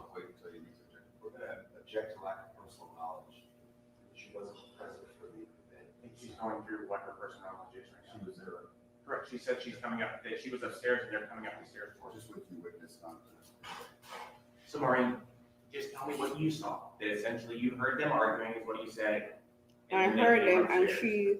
she ran from Andre, and she came upstairs, and he ran behind her, and he pushed her, and she fell on the bed on the baby that was on the bed, Kadeen's baby. So you saw this, that Andreen ran up the stairs Yes, and Andre was chasing her yes, and then he pushed her onto a bed where a baby was laying. yes.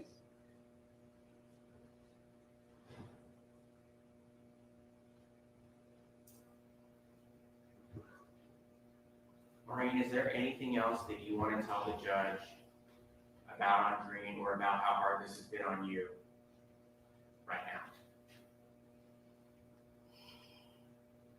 It's very hard to know that.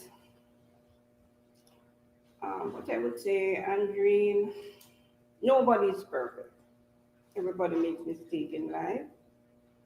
If she do something to Andre and he is upset, I think he could like do something else. He could resolve the matter in a different way. He's too intelligent for that. I'll He's pass. fairly intelligent. He's very smart. And I wasn't expecting this from him. Thank you, Maureen. I'll pass to the next round. Ms. Smith, you testified once already in this trial, correct? Yes, sir? And you talked about how difficult this was for you because you virtually loved everybody involved. Yes. Yes, sir. And in terms of this finances issue that the prosecution talked about, I want to draw your attention to that. You have an attorney, you're not in the probate and child custody issues that are being conducted outside of this courtroom? What did you say about probate? Yeah, Jean Brown, hasn't she Yes. represented you? Yes. First, with respect to gaining the custody of Elena, correct? Yes. And then now there's a probate action going on, correct? Yes. And as part of that, back in November of 2021, I believe, November, December, the insurance company, you were aware the insurance company put the money in federal court from Andreen's insurance policy, correct?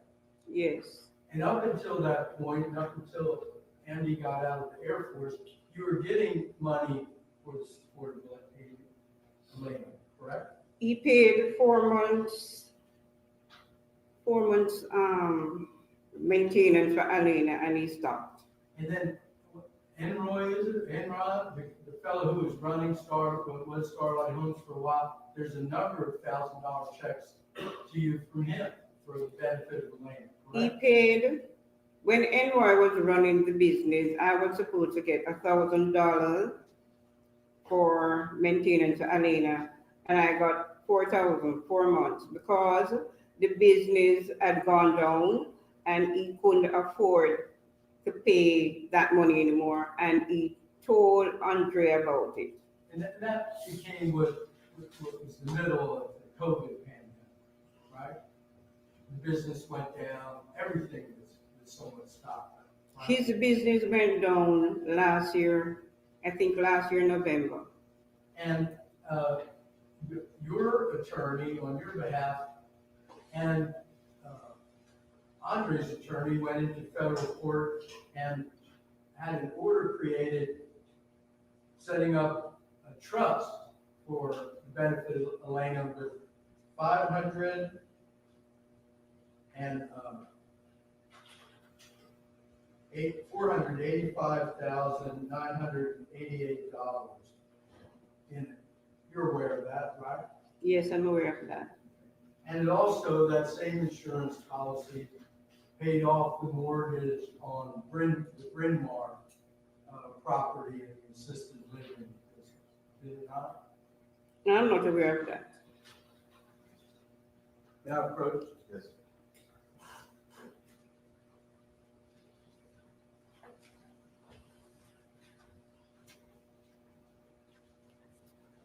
I'm showing you what's been marked as defendant number 6, defendant's exhibit number 64. Have you seen this?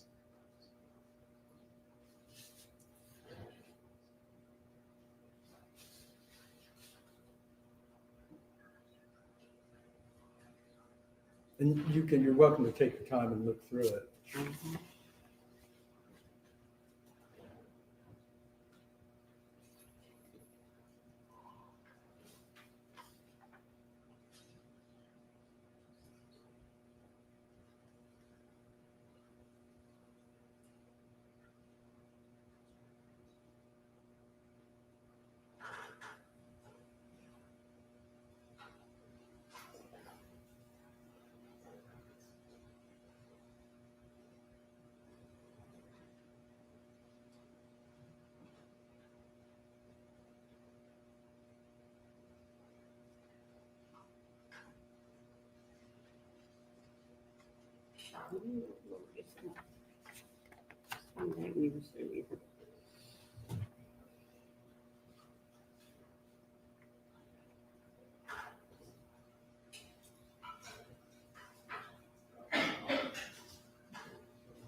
I'll show you exactly what I'm.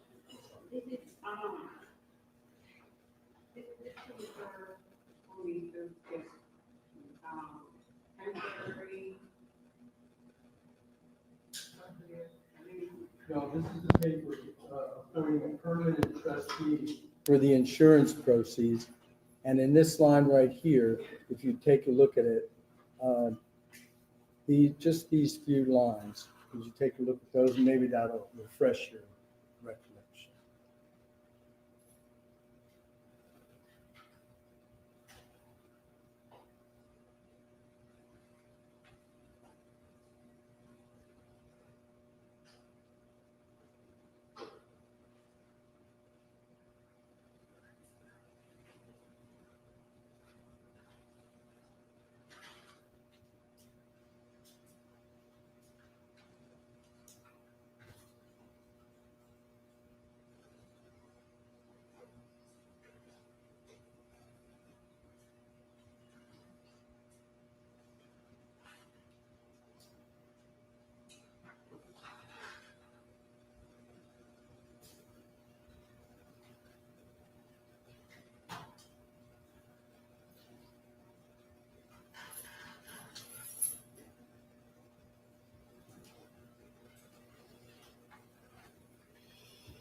I don't understand this one.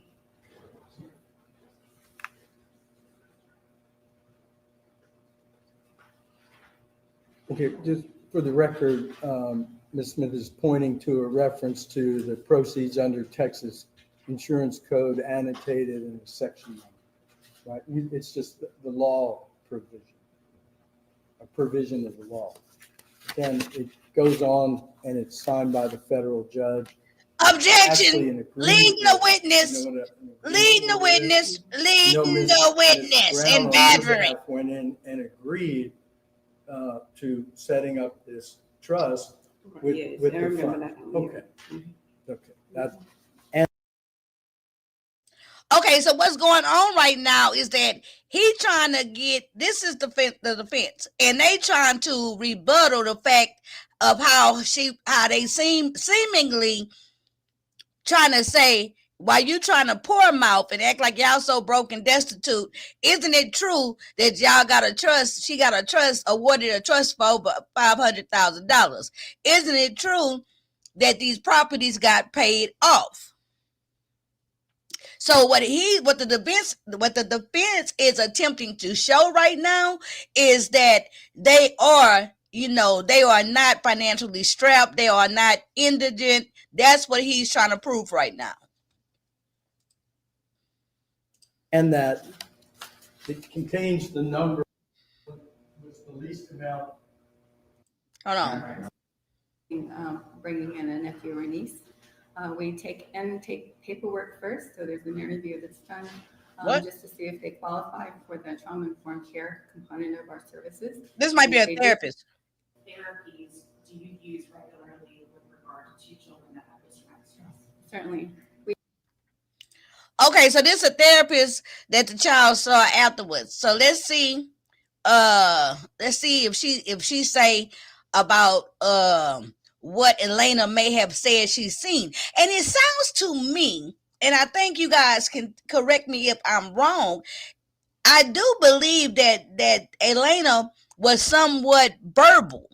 Okay, I don't think she was nonverbal. It might have been limited, but she was verbal, I do believe.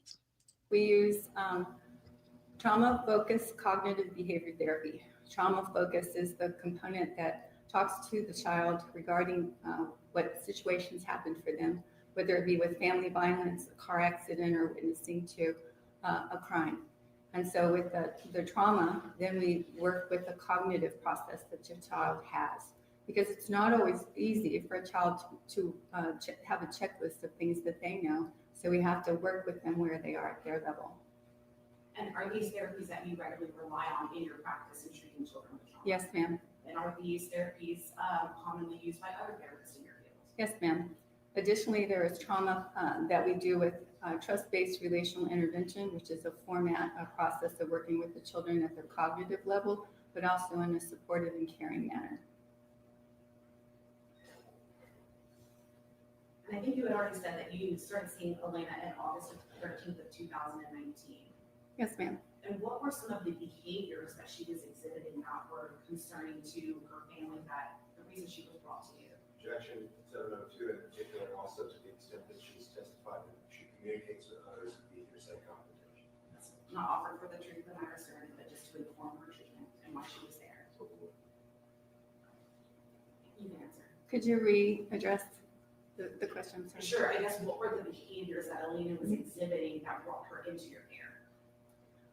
She was exhibiting some behavior changes at school, and one of the things they most were worried about is what she was processing regarding her loss of mom. And so we started there, just being able to figure out what was going on. Because her verbiage was very minimized, she did things like crying like a baby, like wah, wah, wah, and rubbing her eyes. She'd walk around the room until she was comfortable enough to be able to do something. So that's the level of care that she started with.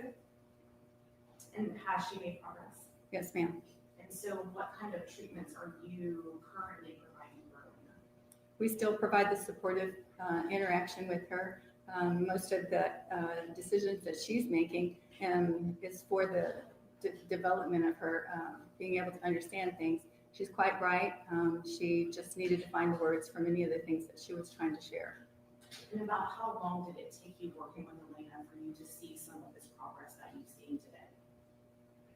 It was probably a half year, probably a little bit longer than that before she was actually able to carry on a full sentence because she spoke in broken concepts like, I want that, that's hard, that kind of thing. Objection, hearsay confrontation. So I think you said that she spoke in broken Phrases. and so has that changed? Yes, ma'am. She's able to dialogue quite nicely, and she's kind of funny as she does so. And so does your treatment of Elena continue even today? Yes, ma'am. And yes, ma'am. Now, the Hope Center, is that a community provided service? Is that a free service? They're not free. They're based on the ability for the person to pay.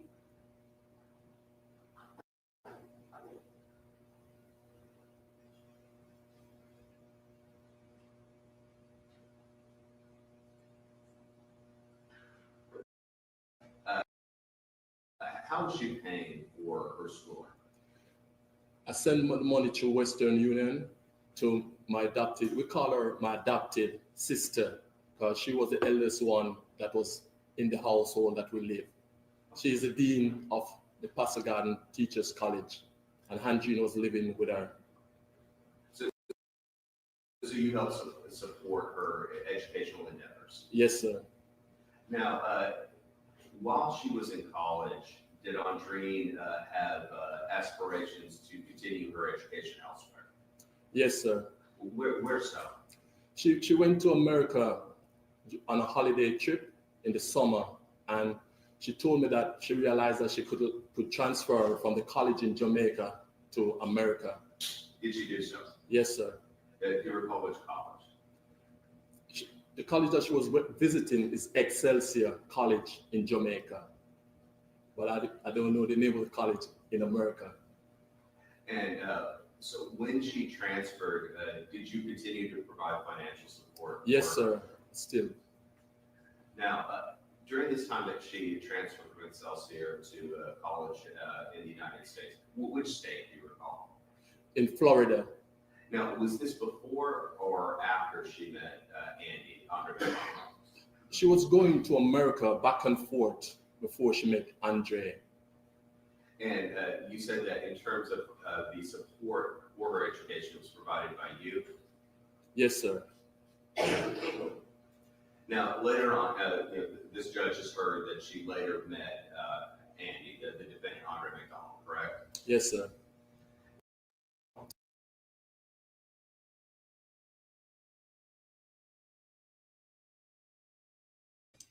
Okay. What I'm gonna do right now is okay, what I'm gonna do right now is I'm about to not drink. I'm about to drop the link. Hold on. And open it up in case one of the lane jury members want to express any thoughts, opinions, or perspectives regarding the case and what we've watched here. Let's see. So here's the link, and then I'm gonna also put it to the end part. Let me see. Control B. Wrong tab. Oh, also make sure that you guys, I'm pretty sure y'all are, but just taking care of some housekeeping matters. Make sure you guys are subscribed with the bell hit to Trial Watch with Demetra, formerly Seymour Lane, and hit the bell. Okay. We'll never know. His lies on the stand on Monday. Privately and not in front of the cameras and not. Oh, this sounds juicy. I do also understand is it's no excuse, but I mean that's. Oh, this sounds juicy. Hold on. Anybody would. Oh, we like drama. Okay.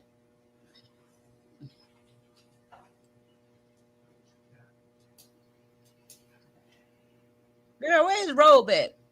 What do you got going on?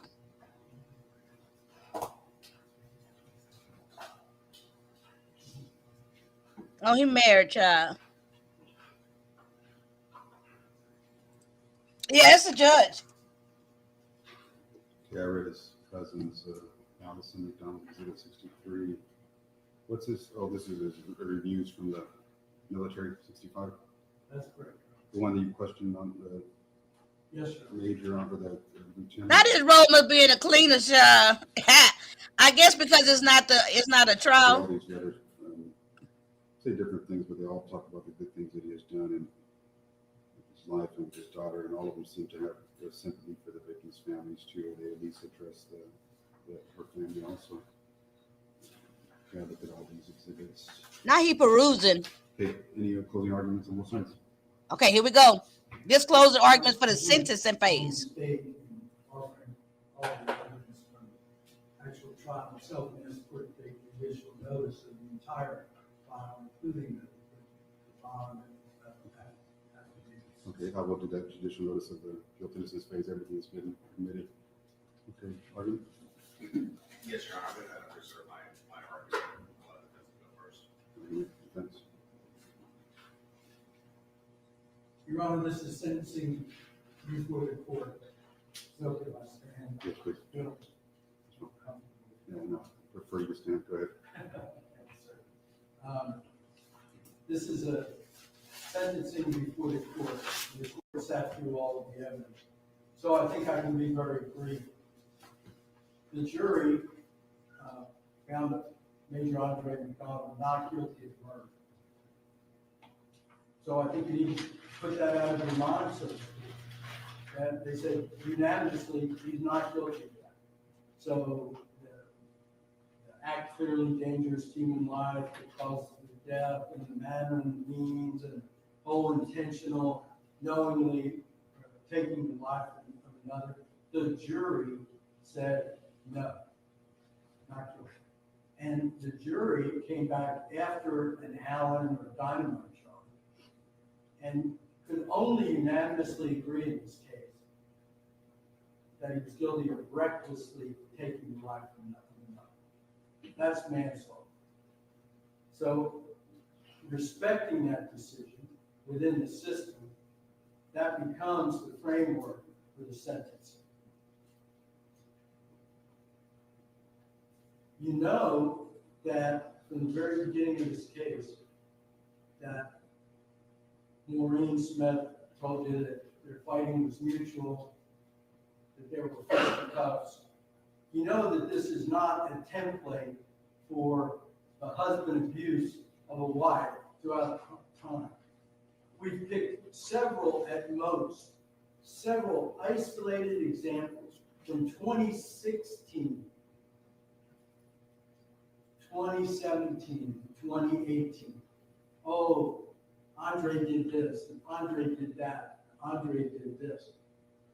The aunt didn't think it was important enough to tell the prosecution about it in the very beginning, and I think we ably indicated that. No, and I'm not trying to, I'll let you continue with the argument, but I did hear what you said, that it was left off in the report, and I'm not doubting she says it's true, but I do also understand. I do also understand is it's no excuse, but I mean that's prior assault that what anybody would be ticked off about, you know, tattoos or cheating. At least in his mind, if I believe what he heard, yeah, I think any spouse would be angry. But go ahead. I mean, thank you, Judge. And that is really my point, that I don't either want to or need to speak ill of Andrew McDonald. You heard days of testimony in this case that told you what the powder keg of the situation was at the time. And that what was really important is what happened in between that master bedroom and the master bathroom. And the hammer plays absolutely no part. The court found then that it's his feet, and I think to this day we don't know if he had on the running shoes that were at the Shell station, and I guess that's what's on because there's nothing else. My point is, you have a reckless taking of the life. You have a range of 0 to 20. You're looking at it. 2 to 20. I'm sorry, 2 to 20. And now let's look at the individual. The individual is 43 years old. He has no prior convictions. He doesn't even have any prior disciplinary proceedings. He's been a respected member of the United States Air Force who reached the rank of major. By all accounts, he loves his child too. He takes care of his child. And all of that's to say that regardless of what happens today, everybody's life is impacted by his reckless taking of life of Andrew McDonald. That his daughters, his mother-in-law, his father-in-law, this is a family that clearly cares about each other and loves each other. And it's been pushed into a most horrible, tragic situation. Let's not make it any worse. There has to be punishment here. Everyone knows that. You made a decision this morning that took away the legislatively, statutorily given option of giving him probation. Okay. Then is this the absolute outside edge of a manslaughter where 20 is necessary? Is that for a first offender? I respectfully suggest that it's not. And I respectfully suggest that some of the reasons are that this case took place, whether good or bad, whether it should have or shouldn't have, just before, through all of COVID. And during that time, the defendant was in the Dare County Jail for much of the time, unable to make bail. And then when, after his third or fourth request for a speedy trial and bail, this court lowered the bail amount, he made the bond. He has at all times been excluded by this court's order from communicating with his daughter. So he couldn't assist in that process or any other process. On his own, in 2021, he went in the fall with his counsel to the federal court because the insurance company wanted to disperse the proceeds of the insurance policy.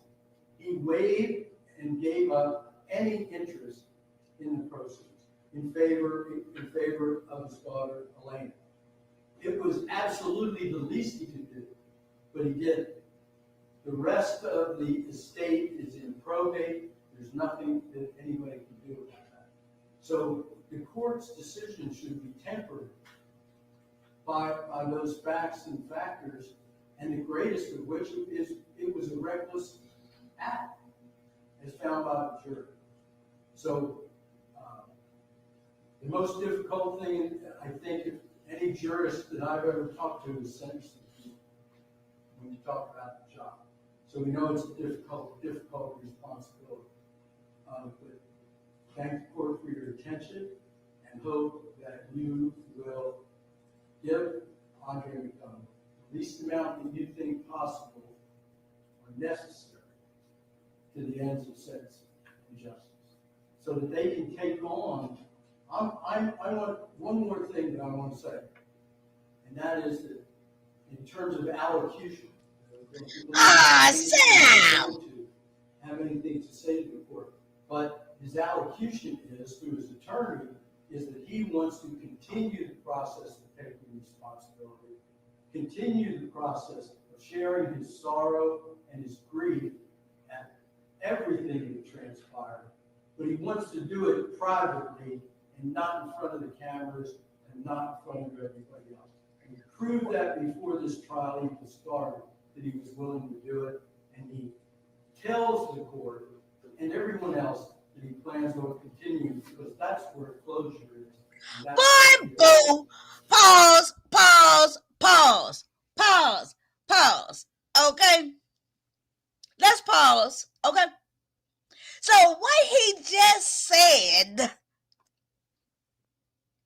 was that Andre not going to give allocution, whereas he gets to speak to the court at the sentencing and speak to the family. He doesn't want to do that publicly for the TVs and for the cameras. But yet he had no problem pushing his black ass up on that stand and telling us, everybody in the world, detail by torturous, horrible, horrific detail of how he unalived this woman, because it's her fault. How he kicked her, how he headbutted her, how he threw her body over the barbed wire fence, or maybe he pushed it under. He can't remember. He had no problem telling the world about how he sat up in the jailhouse for 12 hours or so being detained. And how when he sat there still being detained, how he thought about it. He had a lot of time to think. And after 12 hours, what he came up with when they let him go, when they first detained him and questioned him, how mad, he got mad all over again. Then he had no problem telling the world in front of the TV, in front of the cameras, about how he was so mad and angry. His words, not mine. How he went back to the body with gasoline and a hammer, and how he hit the body over and over and over again, kicked the body, all this stuff. He hit the body all in the face and in the, didn't he say all that? And he said all of that very indignantly. Okay, however I'm trying to say it. Okay, he said all of that with gusto. He said all of that. He added in, he even talked about in great detail, without flinching. He even added in, he has left off one part. He went back to add in about how when he was abusing that corpse that he had returned to, because he got that angry. Boom. He got that angry that he returned back to the body days later, and he left out the detail and made sure he repeated for the cameras and everybody how the claw hammer got stuck in her neck and how he had to pull it out with righteous indignation. Okay? No, I'm not gonna talk about this tonight. I'm gonna do so. I didn't get a chance to do some research about his daddy. I'm gonna do a little research, and we'll do it next week. Okay, y'all know I don't do this on Fridays. Okay, and then so I just can't believe this crap. Okay, so we already know he got sentenced. Oh, we'll run a cute in here. A couple people in here, Tweety in here. this family is or has gone away. Go down to manslaughter, so I have to consider manslaughter. And go ahead and stand. I'm going to tell you on base, Mr. I'm weighing the mitigating on versus, obviously the bad. I mean, you have no criminal history, military service, become a major in the Air Force, and obviously nothing justifies the death, but I understand the anger if I truly believe you as far as tattoos, or at least you believe it, the cheating, the money in the business, and at least from your eyes that you thought they're going to off me or they're going to kill me pretty soon over there. So take that all as true. I can understand the anger, but still not a right to take a life. In addition, it seems like you had prior to this a good relationship with your mother-in-law, and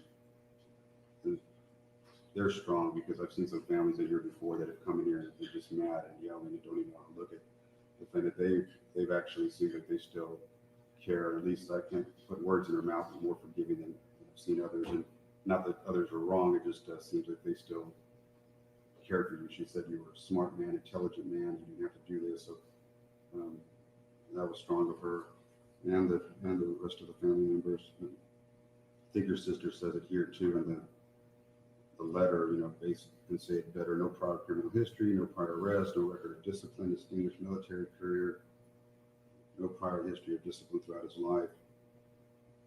So it talks about your support of Elena and helping her with her disability or autism.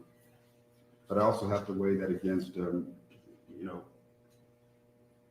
what I heard in the testimony is more on the punishment side. I saw your anger. I understand some of it, but I saw your anger where you said you wanted to go hit the bones, even though I believe that was more of just covering up with that anger of everything that you had heard, and cutting off prosecutors too sometimes before on their objections to hearsay. I could see that temperament, and I think I recall Gamber's testimony saying that if I ever die or get killed, it's going to be because of your actions. So she obviously felt some fear there, and I did hear some evidence in prior assaults, even maybe I won't say minor because no assaults are egregious, but I didn't see any arrest on that or major bruising. Obviously, this caused a death in this incident, but it's also devastating that you had to cause your death with your child there. I mean, at home, coming down, seeing part of it, and being there, and you know this because I watched your eyes. The only time it maybe welled up a little was when they're talking about your daughter. That's it's terrible that she had to be there, and then with the victim's body with cow bones, that's also sickening to leave her there with cow bones. Again, to cover your actions, but to do that with the animal cow bones. In addition, not to top it off, is weighing this against your mitigating stuff, is that you burned the body, you beat it with a hammer and desecrated her corpse. Like after that, it didn't seem. It almost seems like an emotional, like a serial killer or something. It doesn't match up with your military career and everything else that you got here. It just didn't fly with your background. And the last thing that kind of had me weighing is your emotional state throughout this trial. And it's not, I'm saying remorse is, you have to take your attorney's advice, but it's not remorse like I did it or I felt wrong. You just didn't show any compassion or emotion for the defendant's father was up here testifying. It almost seemed like, I was watching you, and obviously can't put words into your mouth, but I'm watching you, what I see. And it's almost like I don't say enjoying it, but a smirk. I would think you'd be hands on your head or crying, or because you could see that some of them still care for you. Or her mother up there, it just didn't seem to bother you, and you weren't going to care for the mother of your child, for the death. You just didn't seem bothered by that. In the beginning, you were on your phone a lot and playing with your phone. Even had my deputies ask me if returning officer, no, that's whatever they want to decide over there. And it just disturbed me that the only time you seemed to pay attention was when they showed her bones up there. were looking like very interested in it again, and not in sadness of some sort. It just disturbed me. It just didn't make sense with your background and no criminal history. Then obviously you have to. I know there's appellate issues about getting up on the stand and testifying or whatnot. But I honestly thought, well, I didn't hear even when he was on the stand through the whole trial. I thought if the attorneys were putting up, if he shows some emotion and it may even help them more. I mean, that's just my personal opinion. I thought if he showed that he had some sorrow to the family and whatnot, it was matter of fact, just driving. I'm hitting the bones like this. I'm hitting it like a movie. Just no emotion whatsoever. Describing matter of fact that I'm hitting her, deceased body in the face, and I'm giving it another whack. It just defied me and imagination. I thought maybe in punishment he's going to come over here and maybe he will cry and show some emotion. And I understand your attorney's arguments that you're going to say that at another time where you want to do that personal, but this is your opportunity too. So at this point, I'm going to go ahead and sentence you to 20 years in the institutional division of the Texas Department of Criminal Justice. The good thing that you have for you going is you're eligible for parole in half that term. That's just by law. So that's 10 years, or 2 years. Yeah, 10 years. 10 years. And I believe, did he have 855 credit? 55? Okay, so you do have over 2 years credit, 2 years, 4 months, so a little over 7.5 years. Doesn't mean you're going to get out. It means just parole eligibility. The bad thing is I do recall you saying that you were angry and that why the hell did this have to happen to me? And like if you were blaming her death for what happened to you. Yeah, he I was. can tell you that Texas prisons, Mr. McDonald, you can look at me, they are going to be held. Depending, I do wish you well. I don't want you to get harmed in there, but it is going to be held in the time that you're there. And hopefully you do something good and seek forgiveness from the family and everybody. And if you do parole out, okay? So good luck. But you want to any victim impacts? We do, Your Honor, as to the deadly weapon finding and family violence. I got affirmative finding family violence, affirmative finding deadly weapon. Okay. Did you make a finding as to fine, Judge? No fine. And Your Honor, we're also asking for no contact between the defendant, Elena McDonald, Cindy Johnson, Maureen Smith, and Paul Anderson. Your Honor, we would object to that. That's his child. It's a constitutional right. I'm gonna allow the family if they want to take her, if she reaches she communicates with them, if she wants to talk to them and do that, I'll allow that to them to decide if they want to go visit the prison or send letters or anything like that. The family gonna say hell no. Uh-oh. Hey, Silky Black, thank you for joining, Lit Lane Juror. What say you? Hey everybody. Um, this is what I wanted to say about this trial, and Okay. when they came up with verdict, I was floored. And you know what?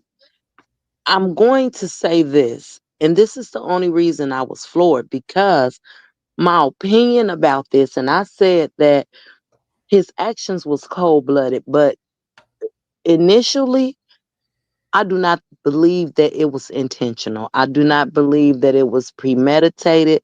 I don't believe he meant to kill his wife. I don't. I believe that the actions of that fight went too far. But everything after that is why I was surprised. And I suppose that's why they came up with the decision that, manslaughter. Right. But I'm just surprised that they didn't find him a cold-blooded murderer from everything that he did to this loving wife of his after the fact. And then, if you remember, Good night, Betty. Go ahead. they said that they thought that the daughter knew something, because didn't they say that she was doing something funny with she interacted this action out, like she put rocks on a dowel and sticks on a Yeah, dowel or something, that like made yeah. me feel like, was she there? Did she see him throw the mama over in the field? I didn't know how she interacted this out if she didn't see that. Yeah, I think he did take that baby with him, right? Because there's no question about the parents caring for the mother. I mean, the child, right? So, but I really don't think that he made the decision to leave that child at home, right? I But don't I either. think he will not to his dying day. He's never going Hmm. to say that he brought that child with him in the car Hmm. with that body and stuff, and that she saw that. He's never going to Hmm. say that the child saw more of him beating and kicking and unaliving his wife. He's not going to say that, right? So, Because at the end of the day, he doesn't want to. He literally took the stand, in my opinion, in order to try to sway people whose opinion matter to him. He but wanted those people to hear his side of things. but to me, him taking the stand is what made me really look at him sideways. Is what made me really look at him like he is a freaking monster. He is. I mean, and I stand on, I don't believe he meant to do that to that extent. I do. I don't believe it either. I don't think he meant to unalive her. I think it just went too far. And I think the kicking of her is what unalived her, right? Yeah, You because she know, was wheezing on that floor. She couldn't breathe once he kicked the shit out of her like he did. right. And she was running out of air and dying then. And he Let, walked upstairs and mhm. stayed that long when she was freaking dying. Yeah, and he didn't go down to check on her because he didn't give a damn. And the lady self say, but he was brutally honest about everything else. Why would he lie about that? Okay, and she asked me like, why would he lie about how much the kids saw and all that kind of stuff? I Because think he because that wanna stuff, he is a loving father. Remember, and he want to every keep that time they image. brought this daughter up, that's the only time he showed any type of emotion. Hey, Is sweetie. about the baby. Hey, That's the only time. Right, exactly. He did not want to take away from his image as the good father. Hmm. Okay? He does not want to destroy that. And that's why he took the stand, I believe, because for the people in his life who he cares about their opinion of him, he wanted to try to preserve that. Like he literally thought going on that stand and explaining it his way, that he would still have the, what I'm saying, wouldn't admit he would be able to salvage whatever the people who he cared about thoughts of him. What say you, Tweety? Thank you for joining. yes. Really, the thing is, I'm kind of happy I didn't hear it yesterday, like all the gritty details and everything that he did. Today, for whatever reason, when I was watching it, it just came on me like this is the evil, wicked man. Like, and then what's so crazy is that you guys were already saying how he was so nonchalant and didn't care and anything, and the judge said everything you Hmm. guys said. So he really Hmm. does have a mental issue. He took the stand thinking that he was gonna let everybody know, oh, this was the accident. I really didn't mean to do it. But how do you leave the body and then go back and the Hmm. person's already deceased? That's what And I And, want to know. and I I think want he to know went back two his other times. mental, what's no, going on with him mentally. but Tweety, you missed that part last night, okay? Let me tell you, he sat on that stand and he literally, with no hesitation at all, and he said it like it was the most common thing in the world. He said, and he literally said this, that when they had him detained, when they was questioning him for over 12 hours, he said, when you listen to what he said, now kind of semi quote, loosely quote, he said, when you have 12 hours to sit around and think, you're going to think about things. And when I thought about it, I got angrier and angrier how she caused this and how she made, caused this. And that's what made him go back to the body. After 12 That's hours sitting, crazy. he literally That's sat sick. there and said that. And then really another thing that came to my mind is all the stuff that was happening prior to this situation, because everything didn't come out in the trial. I don't know what they talked about yesterday, but it's a lot more going on than what even came out. This probably been going on for years, because it can't be this is the first time you hit her or y'all got into it and it's not that severe. And this time, what did he do to kill her? He hit her and she fell, and that's what caused her. Like, what happened? I really didn't even catch that. All I remember, there was blood on the light switch. That's all they kept saying. Right, and see, okay, and so they, I think because of how he burnt the body and stuff like that, we didn't listen to we got kind of distracted, okay, so we Okay. didn't listen to the medical examiner testimony. And I didn't know he burnt the body. I thought he just burnt clothes because they kept talking about a zipper. I didn't know he No, burned her body. no, he burnt the body when he went back with the hammer and stuff, right? So Living Oh, the said, second time. Living say, I'm not sold that he just kicked her and that's what killed her. He did more than that. Yeah, it can't No, because be. where It did the can't blood But be. come from? The but it blood that was wasn't on no the blood floor all there. that Go he, ahead, Silky. wait a minute, didn't he clean up the blood? The lady that went over there, she said that she saw a place on the floor where the chair was at, but the chair looked it out of place. And where that chair was at, you could tell that something had been wiped up. And And, clean. and, and I don't mean wiped up with a freaking paper towel, like he said. No, it was blood on that floor. So where did the blood come from? Well, he She said it was ain't blood and blood. spit. No, come on. Now, He said it was what? he said Blood in his spit. And so, like out of her mouth, he like she said coughed like up a blood. little blood came out of her mouth, enough for him to clean it up with a paper towel. No, from the what she explained, it looked like, you know how you will mop up something and it leave that Like a residue. that look that You know, make it look like you wiped that up yeah, right and there. she said you could tell it had been cleaned and scrubbed right there Yeah. because it was different from the rest of the floor. Yeah, But exactly. ladies, I would almost say, like in my mind, I say now he minimizing what happened. He know he beat the shit out of her, right? That's what I say in my Yeah. mind. But it really wasn't a lot of blood evidence in that house. Like it wasn't signs of like I think now let me say this too. Look what Winter said. Winter says, and this is the first time I thought about this after Winter put this. Winter said, trust and believe that military trained man knew precisely what damage the takedown and every blow would have on Oh, her for sure. for For that minute. sure. Trust he knew he probably ruptured her spleen. I want to go one step further on top of what Winter said, right? Now that she says this, he might have known exactly where to hit on her throat Yeah. to unalive her. Yeah, that is a true thing, because he's a major in the military, so they learn combat fighting. They all learn that in boot camp. Even though he tried to minimize that, Yeah, he okay? sure did. Okay, I got another It was question. a clean smear, exactly, smear. You can see that smear on the floor. There you go. Just like he tried to minimize the fact that he headbutted her. Why?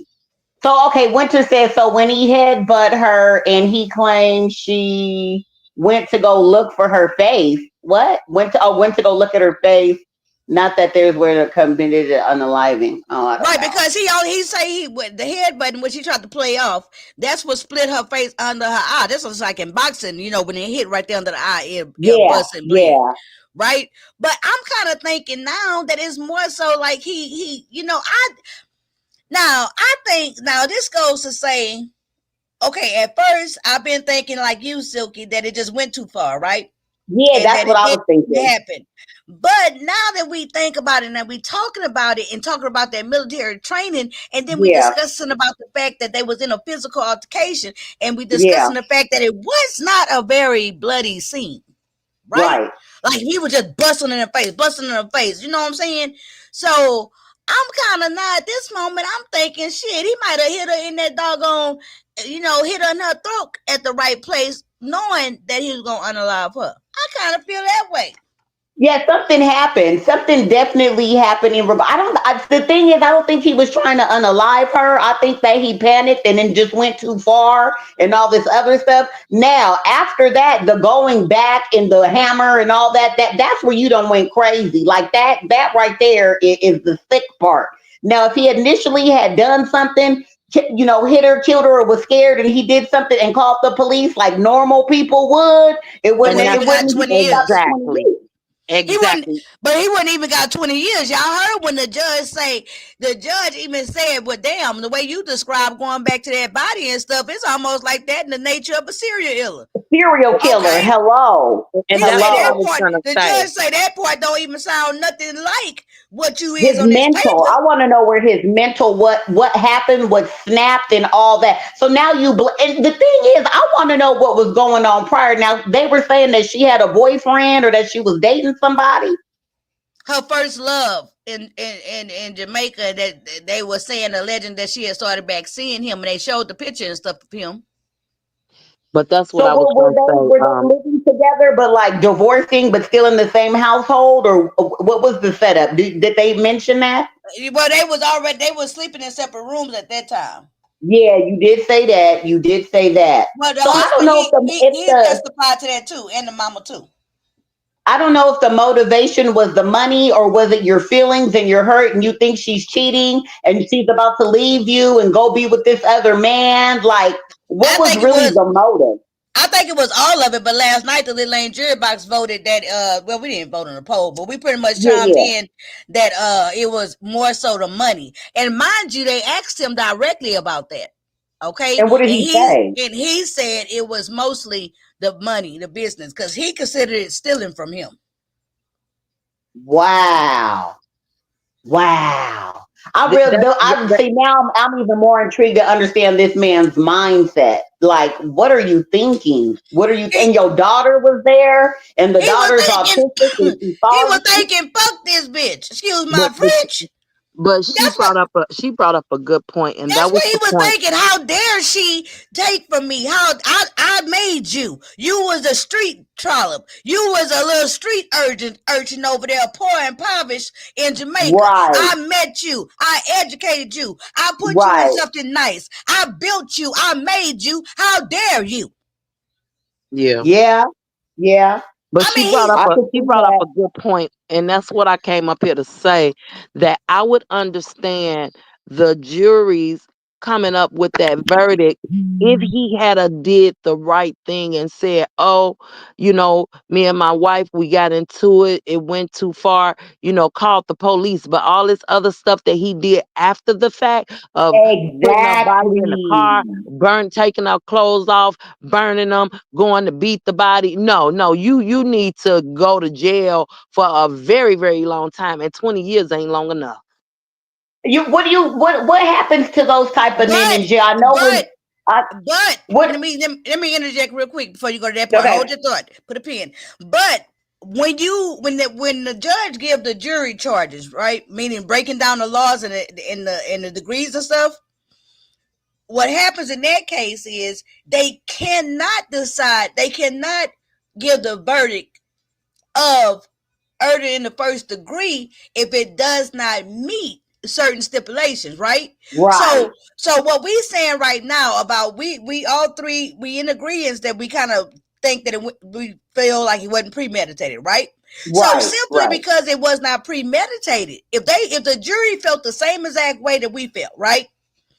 If as long as they did not believe that it was premeditated, they could not give him um that capital offense of murder. They couldn't. Yeah, yeah. And the only recourse they can have, look at my legal word, recourse. The only recourse that they can have will be in that sentencing phase and by giving him the maximum of the 20 years. Right, right. That's true. That's true. Because I don't know what the stipulations are for first degree, but I know premeditated. That's a Because it's big a part of it. A big part yeah. would have been The that big part is the premeditation. premeditation. So for him, to me, this is more of, as they say, a act. What is that? A crime of passion or something like that? Or in the moment kind of thing. It was a reckless. It was the reckless killing. Yeah, that it happened due to the violence and stuff. Winter says, I but don't that's know. all completely true because her parents made her wait for her to go to college even after she came to the U.S. Exactly, but that's exactly why they was pointing it out with the mom and daddy saying how the mama say, well, she sold her bedroom furniture. The daddy say, they was making a way, and Dream was making a way out there in Jamaica now. Okay, Right, Dream was a right. beautiful girl and a smart girl without his ass. But that's the narc in him. Okay? That's the Yeah, this narc. is a true case study of a narcissist. For you to even get on the stand shows how much of a narcissist you are, that you think you could convince the other people that you're a good guy. That's how sick you are. But you remember, y'all know that one of the new lines of content I'm gonna do segments over there on the channel in 2025 is gonna be taking the stand, right? Where we don't watch the whole trial, but we just watch the testimony from the people that was on trial. You see what I'm saying? Okay, okay, That's gonna okay, be one. That's gonna be one of the things we do over there, right? Because we can't just watch all the okay. whole trials. But one thing about it is, just like last week, we did I did that. I tried to do a practice run on y'all with that guy Uh-huh. from TikTok, right? And guess what? That guy was literally saying the same shit. All they could talk about is how something made them feel, how it was affecting their life. You know what I'm saying? Right. And I think when we get into that content over there and we do the taking the stand thing, I think we're gonna see between the men and the women and stuff like that. I think we're gonna see a Right, pattern. right. A lot of commonalities within their behavior and thought patterns, basically. Right. Exactly. You know what I'm saying? So how y'all feeling about, this content? I know y'all supporting it and stuff like that, but what y'all Loved I, it, looking I forward to? Denise. like What it, y'all but for my Loved it. spirit, I don't like a whole bunch of murder and I don't like stuff like that. So I was actually happy I missed yesterday's because I don't like the gruesome details. That and I don't really like. so But on I that do like when uh we get together and we talk about it because we all like we all on the same page most of the time to see if these people is lying, if they telling the truth. I don't think we've seen one where we felt as though, oh, this person didn't commit the crime or they don't deserve it or you know what I mean? yeah, but see So something we like gonna that get would be kind of intriguing where we're like 50-50. Did they do it? Did they not? And, yeah, like if you do I'm like gonna a make sure I find circumstantial something. evidence, I'm gonna make sure I find something to make us say, hmm. yeah, something like that. Yeah. And I also want to be mindful, just like with the children trials, right? The children Yeah, victims. I told you about that already. Yeah, the I'm kids, definitely, yeah. yeah, I promise not to do none of those close together or something like that. And we coming up on the Jamaria sessions, right? And so that's going to be the next one, and that's in February. And then it's going to be time out for all that. And I'm gonna also make sure that I'm doing content with just like other crimes, silly crimes, funny crimes. Yeah, yeah, I'm gonna make sure I mix it up. And maybe try to find some robbery ones or something like that, yeah. Or like some dumb criminal ones, they got these stupid ass. I Right, like those dumb exactly. criminals. Exactly. And that's why I've been making sure that I've been tuning in or getting subscribed to the news feeds and stuff from all over. Hey, chill out, and getting plugged in so I can get all those type of stories too. And then also celebrity crime.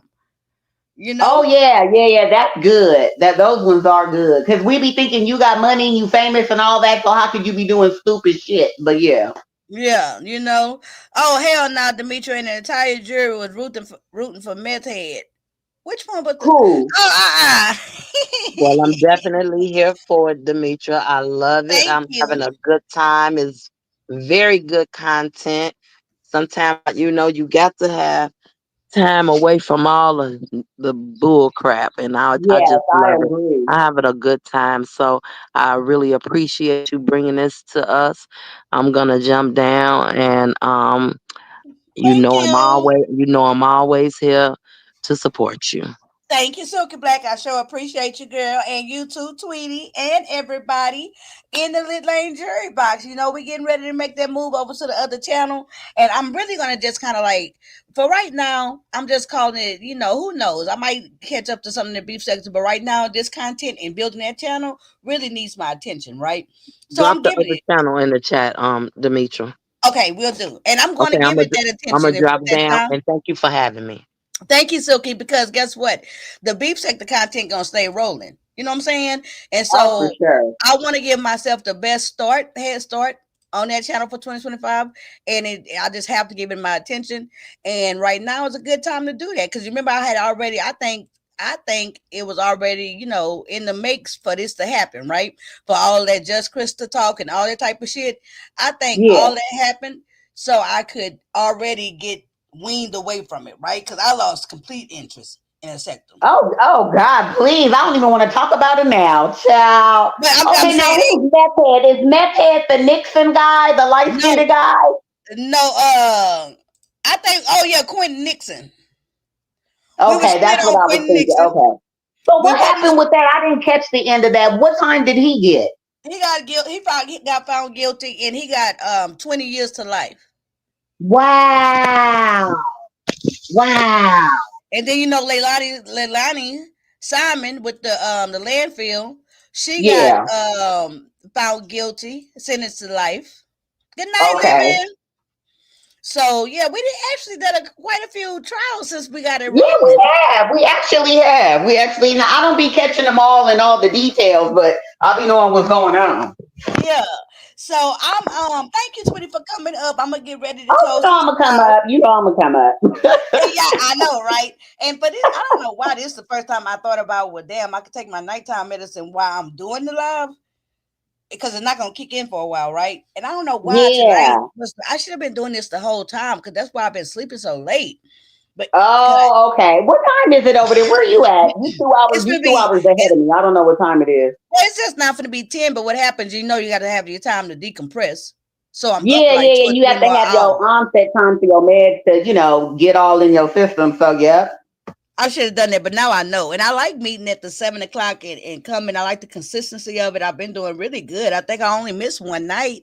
And I So think that's what I was gonna say. Are you gonna do like a schedule thing, like every? So are you gonna be stringent like that, or just pop on when you pop on? well, I want to. I've really been thinking about it, right? And so I want to come on like a couple of nights a week for the trial watch deal. Because I always Yeah. want to have some type of trial watch going on, right? Because that Mhm. allows me to be on for like 2 hours and get my watch time and stuff like that.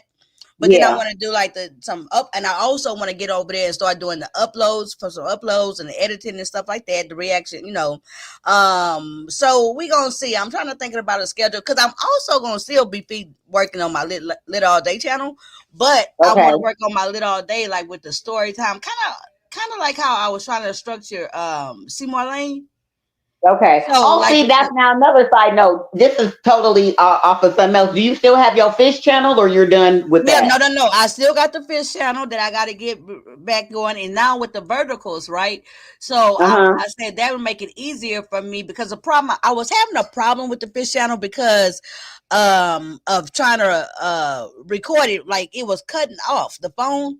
Because remember, I had bought the digital camcorders, but I returned both of them because they wasn't working out. Okay. Okay. And so then I had went to trying to do it with the phone, but then after so long, the phone was cutting off.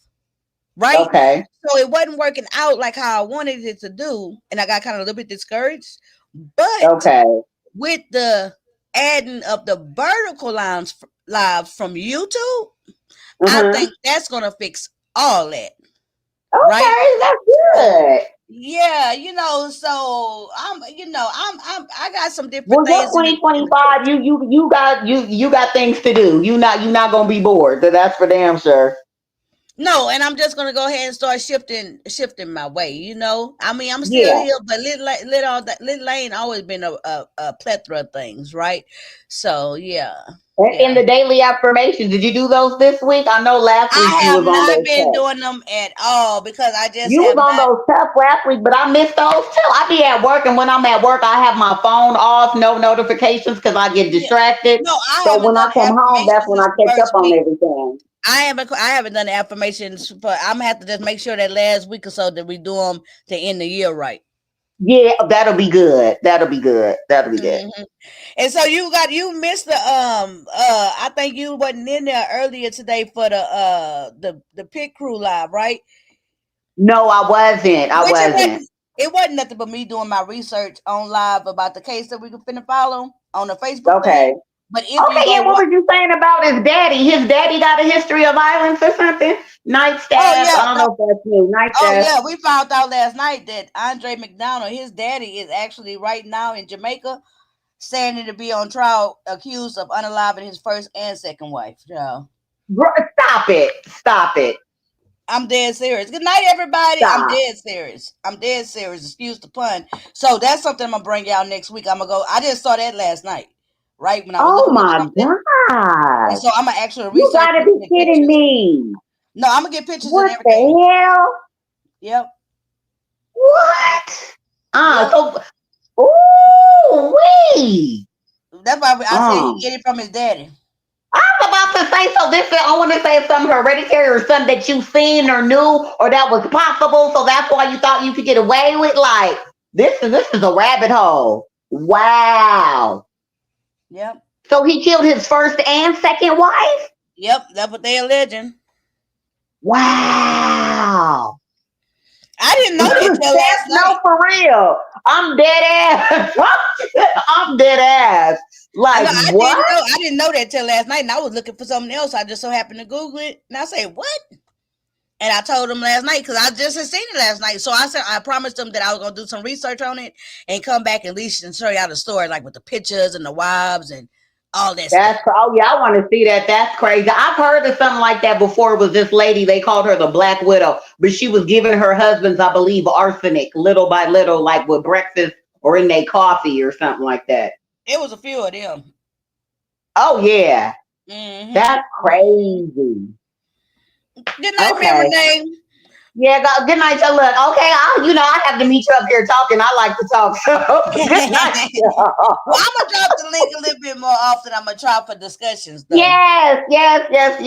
Some of the people, they like to talk in the chat but won't hit the And link. I'll sometimes just come y'all up gotta here. remind me. Like just say We Demetri don't drop have the to link. remind you. We be saying whatever we want to say in the chat. Yeah. Because I just You don't be know when thinking to you do know when it. to drop the link. You know when you got a good.